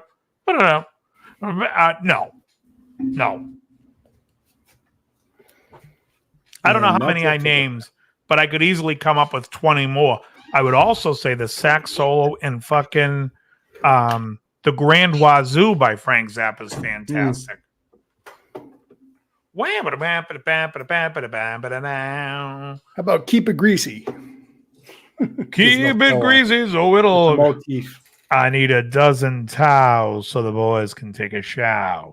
All right, let's hear. Go to your mobster movies and give me your top 10. Okay.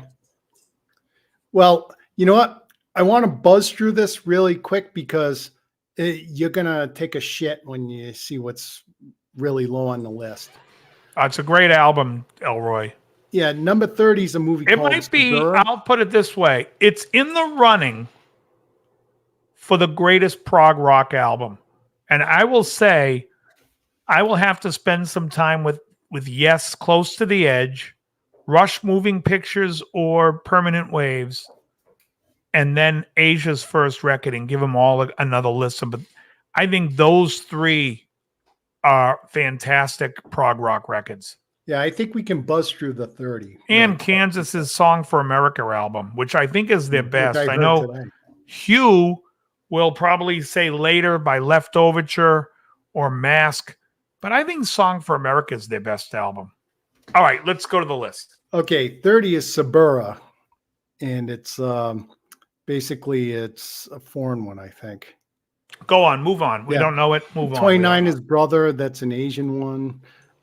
They have Casino at 28. So that's going to piss you off. Casino's very, very good. I just want to hear what they say is better than Casino because I think a lot of people downgrade it because they think it's too similar to Goodfellas, which I don't. It's a similar style of movie, but it's a very different movie, and I like them both. Yeah, so Goodfellas is better. Casino is still fantastic. 27 is an Asian one called Dead or Alive. Don't know that. Oh, for fuck's sake. 26 is A Bittersweet Life, another Asian one. 25 is The Public Enemy from 1931 with Jim Cagney. Yeah, I know he was in it. 24 is Scarface. So the same Scarface. Okay, Scarface is no way on this planet a better film than Casino.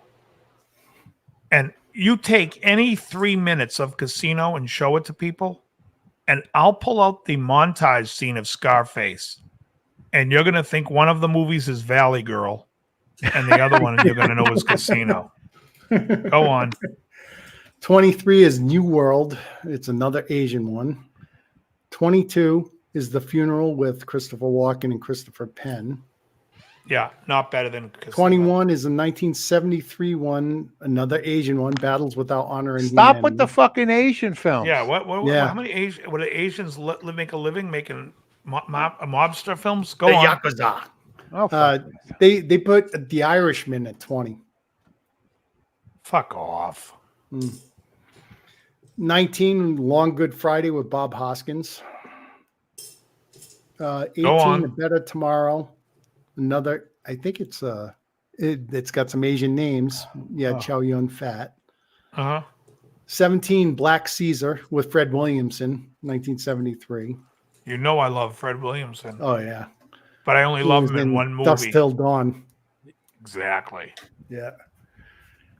16, The Agreed, Traitor. Hannibal. It's an Go on. Italian one. 16, Traitor. 15, Le Deuxième Souffle, 1966. Get out of here. French from France. Yeah. 14, Eastern Promises. That was the one with Viggo Mortensen. Yeah. 13, Election. Have no idea what that is. Hong Kong, another one. 12 is the 1932 Scarface. 11 is Donnie Brasco. Brasco's fantastic. Hmm. I would argue that I think Casino's better, but those two should be neck and neck. Hmm. Titch, know what is what? your thoughts on Brasco versus Casino? Yeah, Titch, I agree. Irishman was too fucking long. TFL. If you made it like a 2-hour movie, it probably would have been a hell of a lot better. You know, The Irishman to me is, you ever see the movie A Bronx Tale? Yeah. Yes. At the very end, when Pesci comes out and he's like the older Goomba, it's like, fuck off, everybody.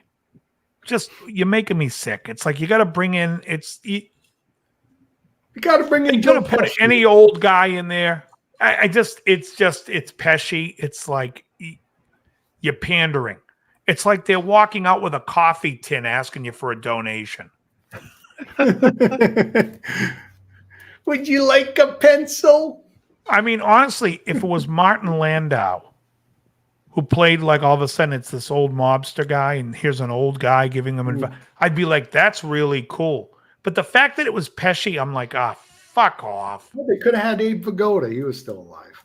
I would have liked it. Okay, we're at the All top right, so 10. Titch says Brasco and a photo finish, both fantastic. I agree. I think Casino edges it out, but both are great.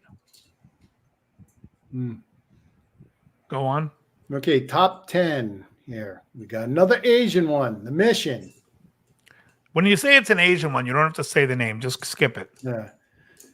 19, King of New York with Christopher Walken. For the love of piss. 8 is Tokyo Drifter. 9 is Touche Pas au Grisby, 1954. 6 is Gamora. From the Guardians of the Galaxy? Yeah, exactly. Let's see what this may be an actual Italian one. But 5 is Internal Affairs. 4 is I can't believe this ranks this high because I didn't think it was that. Once Upon a Time in America. Once Upon a Time in America is a mafia story. The Jewish mafia with James Woods and De Yeah, Niro. it's okay, but I don't think it's great. It's, first of all, way too long. Doesn't compare to Casino. Doesn't compare to Brasco. And let me tell you, whoever put that in the list that high is a rat. And that guy is a rat because Sonny Black says he's a rat. 3 is The Godfather. Fuck off. That's all I'm going to say to you right now. Because if you have The Godfather at 3, you're going to tell me Godfather 2 rated better. And that has to be somebody who needs to be hung. Well, get the rope. Number 2 is Goodfellas. And number 1 is Godfather Part 2. No, All right, let me they just say fucked this. up that order. Yeah, For this is a fucked up list. top 5 mobster movies of all time. Goodfellas is number 1. I don't know there's a movie better. I just think that it's the fastest 2.5 hours. I've seen it 100 times. I will say this, and I'll argue with anybody. I think Something About Mary's the funniest comedy ever because I can watch it over and over, and I still laugh. Goodfellas, fantastic. Number 2, The Godfather, fantastic. The Number opening 1, scene New is Jack City. Yeah, right. The opening scene is too long, but other than that, it's almost a perfect movie. Godfather 2 won't be in my top 5. I won't watch it. I just can't. I find the Italy scenes with De Niro absolutely boring. I find the film boring in general. And for number 3, I might even put Casino. Brasco number 4. How about The Untouchables was a gangster movie, mob movie. I like that movie. Yeah. They It put should have yours in been the on top hospital. 30, You yeah. put one of theirs in the morgue. The Scottish Good Irishman. speed. I'm seeing if they missed any other ones here. Ooh, they have the UK one, Lock, Stock, and Two Smoking Barrels. That counts as Oh, a if Snatch is considered a mobster movie, yeah, Snatch too. Snatch is going to be a lot higher. I might And put Lock, Snatch Stock. before Casino. That might be number 3. And we You both know agree what the that word nemesis means? we both agree that Mean Streets isn't that good. So It's unwatchable. Look, I'll say this. Scorsese has a few good movies. I'll give him The Last Waltz is thoroughly enjoyable. Taxi Driver I find overrated. Mean Streets I find overrated. Raging Bull I think sucks, and I watched it recently, and I was so hating it. It sucks. Lucky Number 11 is awesome, Titch. Awesome movie. Yes, that's a mob movie. That would be my number 5. I love Lucky Number 11. What was I just saying? Color of Money is great. Agreed. Raging Bull, terrible. Color of Money, outstanding.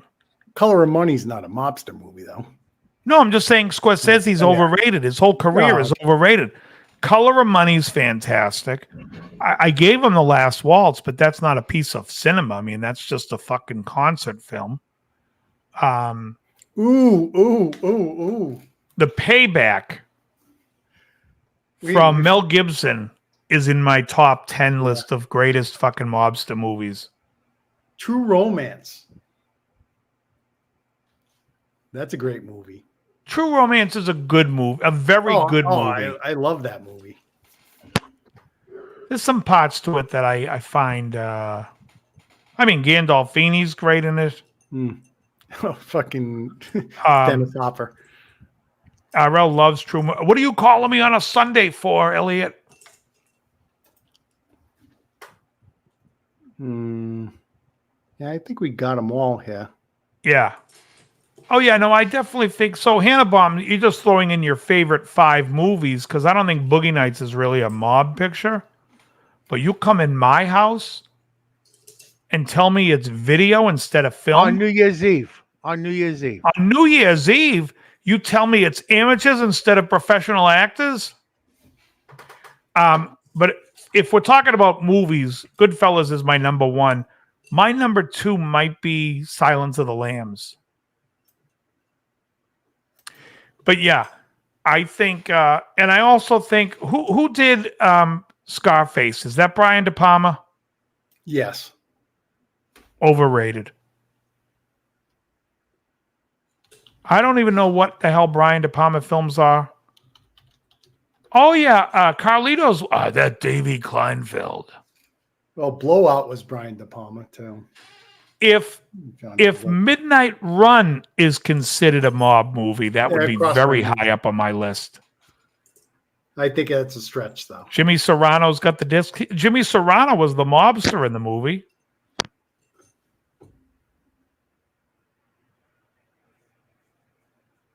Yep. Halo comes in and he's showing that he was I forget the name that he was using last week that I blocked. Boogie Nights was the mob movie? Huh? Hanoi Bomb says number 1 Goodfellas, 2 Boogie Nights, 3 Casino, 4 Godfather, 5 Brasco. Donnie Brasco's excellent. I didn't think Carlito's Way was that good. I didn't love it. And again, I'm not a big Brian De Palma. Now, would you consider Hans Gruber the leader of the mob in Die Hard? And cover both bases, Christmas movie and mob movie. The lights. What the shoot the glass. Shoot the glass.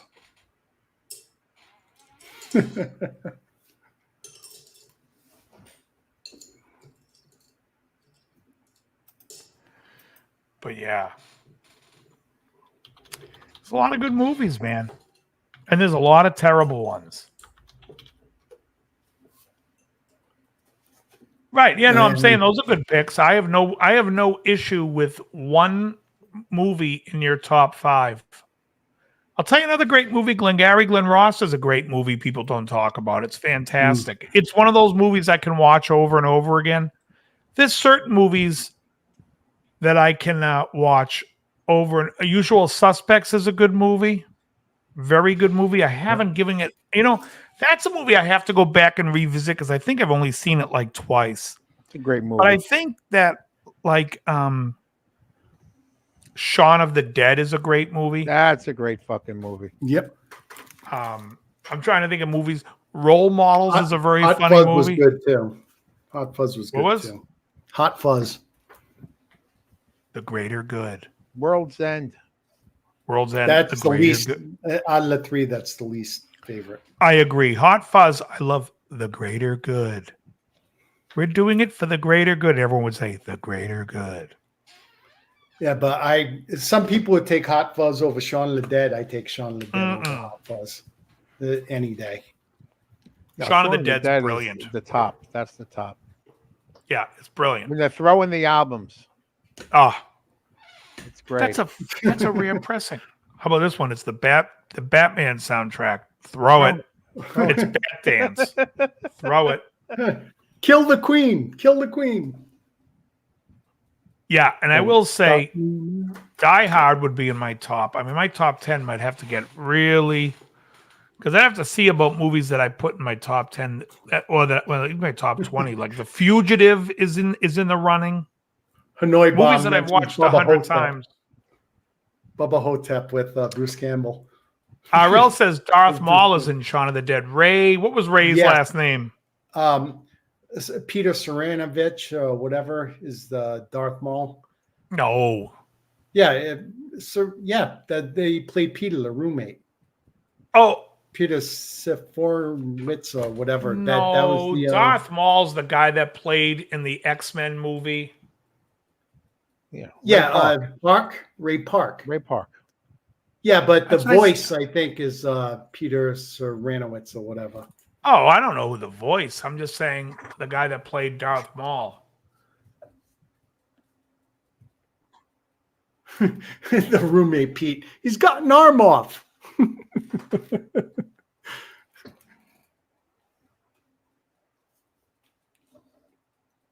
Like the Speaking rest of of his which, skin, Maul was subjected shortly after birth to an initiation ritual during which he was immersed in a magic oily bath and covered head to toe in black and red tattoos.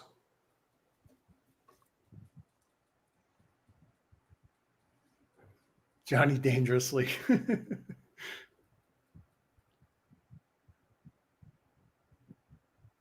Wise Guys with Burt Lancaster and friggin' Kirk Douglas.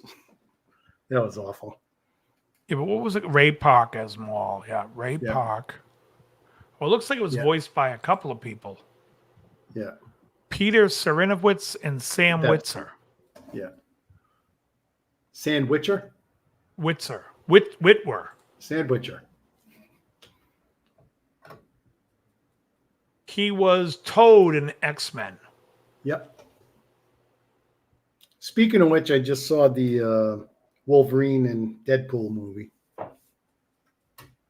Oh, you did? Yep. Oh, yeah, RL, you said you I'm not wanted to gonna go give see any- that. Not gonna give any spoils away, but I will say this, it has to do with the multiverse, but the cool thing is that they bust on it so bad. How Marvel's doing the multiverse.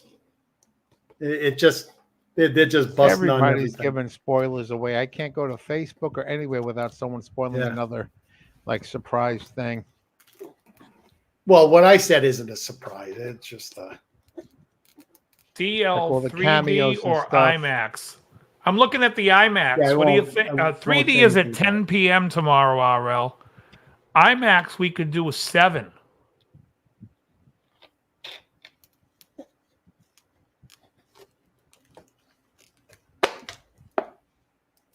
Oh, yeah. Travolta's terrible, anyways. Oh, yeah. He has that one role in Pulp Fiction that revived his career, which I thought he did pretty well in.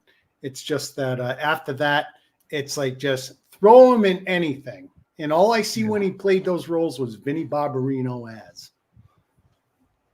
Like Broken Arrow and I'm gonna look at his movies. I know they call Yeah. Pulp Fiction his comeback, yeah, but it I gets short. I honestly hated that movie. So let me. He didn't have many good movies after that, if any. Urban Cowboy in '80 is awesome. Blowout in '81 is very good. Staying Brian De Alive is Palma. hilarious in '83. Yeah, Two of a Kind is terrible, but in a good way.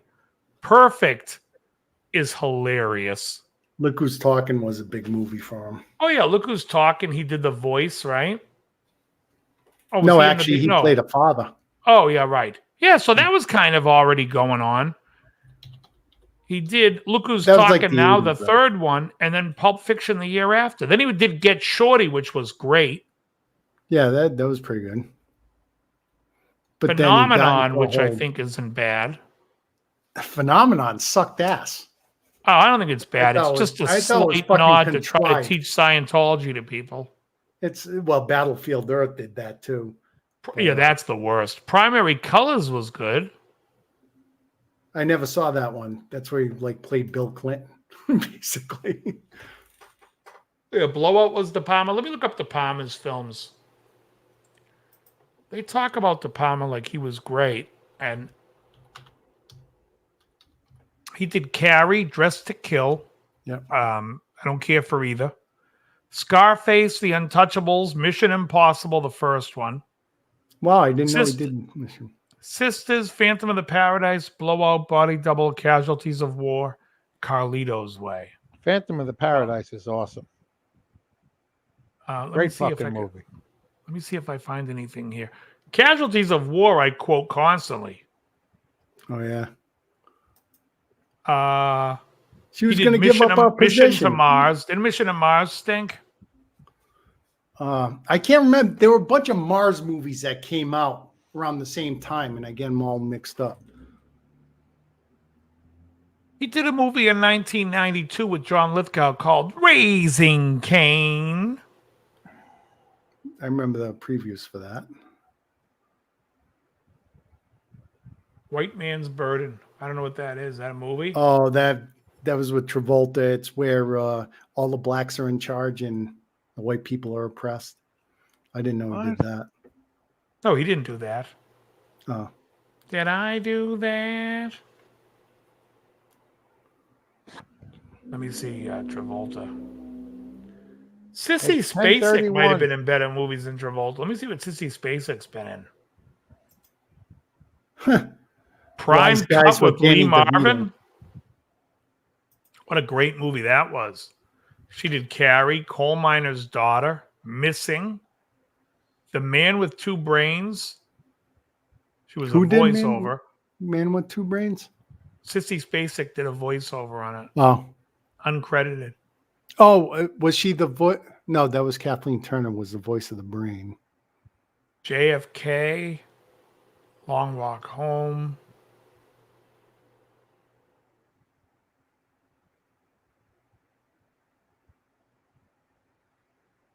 She was the brain at the end, RL says. Oh, okay.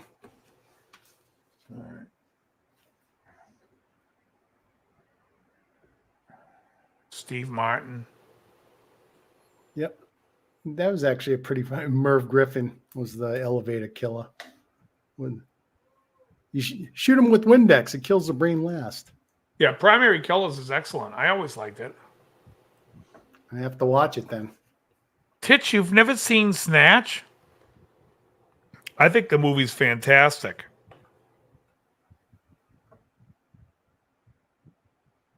Oh, Titch is a virgin? Never seen Snatch? You switched the test so you could approve Provasic? You know I love The Fugitive. If you ever see the making of The Fugitive, you realize those guys were just so lucky that they made a film. And it came out so great. Because most of the script wasn't there. It's pretty interesting when you watch it.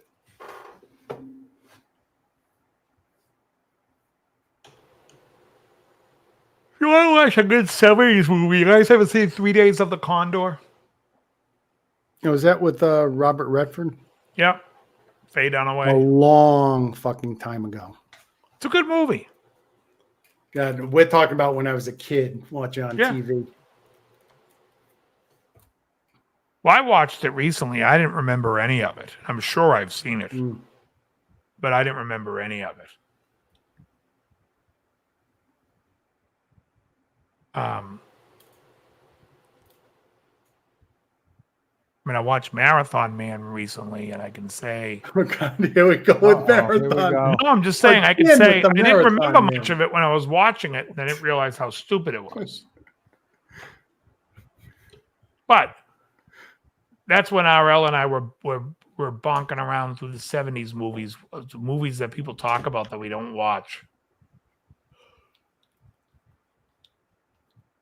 Yeah, is it safe? Awful. Well, you know, the first couple times I like Taxi Driver, but I mean, once you watch it once or twice, Stinks.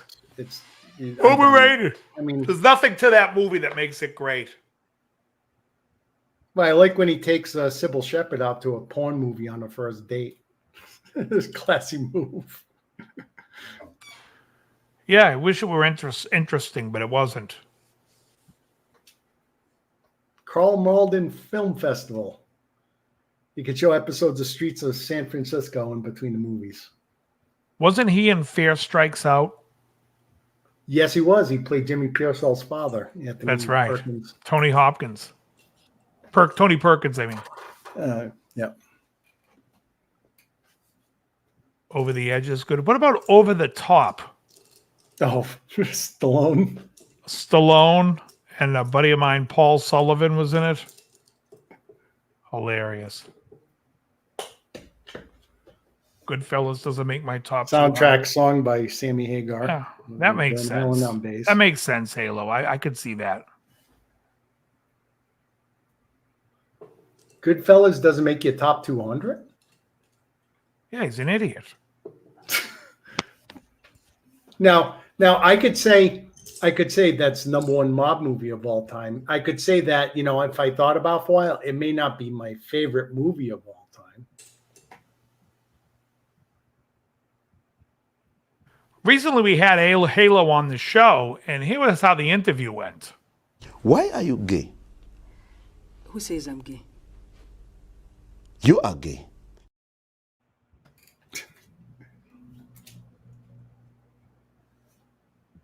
All right. I gotta go. We're done. Folks, I want to I thank you all gotta catch for... a train at Reckless Railways. Oh, I'm sure you do. Goodfellas isn't number one for a few reasons. Oh, I don't mind if you don't put it at number one. I'm saying it's going to be in your top 5, top 10.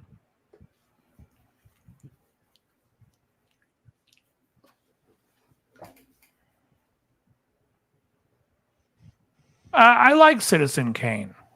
Maniac Joe Spinell, Citizen Kane. Joe Spinell, the character actor. He was in Rocky. He was in. He played a maniac killer. You recognize him if you see him. He was in The Godfather. He was. Oh, all I right. don't remember what character he played. Oh, yes, we'll rank Columbo episodes. Well, that's did cool, that Halo. list. Halo says that Eddie's cuter than Valerie. Let's see what James Gandolfini thinks of that. He's a fag.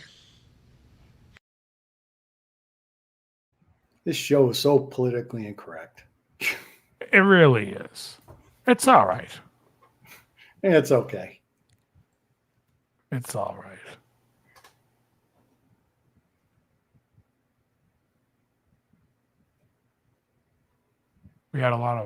We gave you a lot of help, RL. All right, everyone. Listen, we've had a lot of fun. And if this is what's fun, please join me next week when I have special guest Pete Ham as we revisit his hanging himself in his garage. I can't live when I'm hanging from a rope. All right, folks. Enough of this nonsense. Everyone, have a great night. Joe, I'll see you soon. Have a great night, everyone. And as always, you guys want to say anything before we go? Or can I say very good? Just say very good. Very good.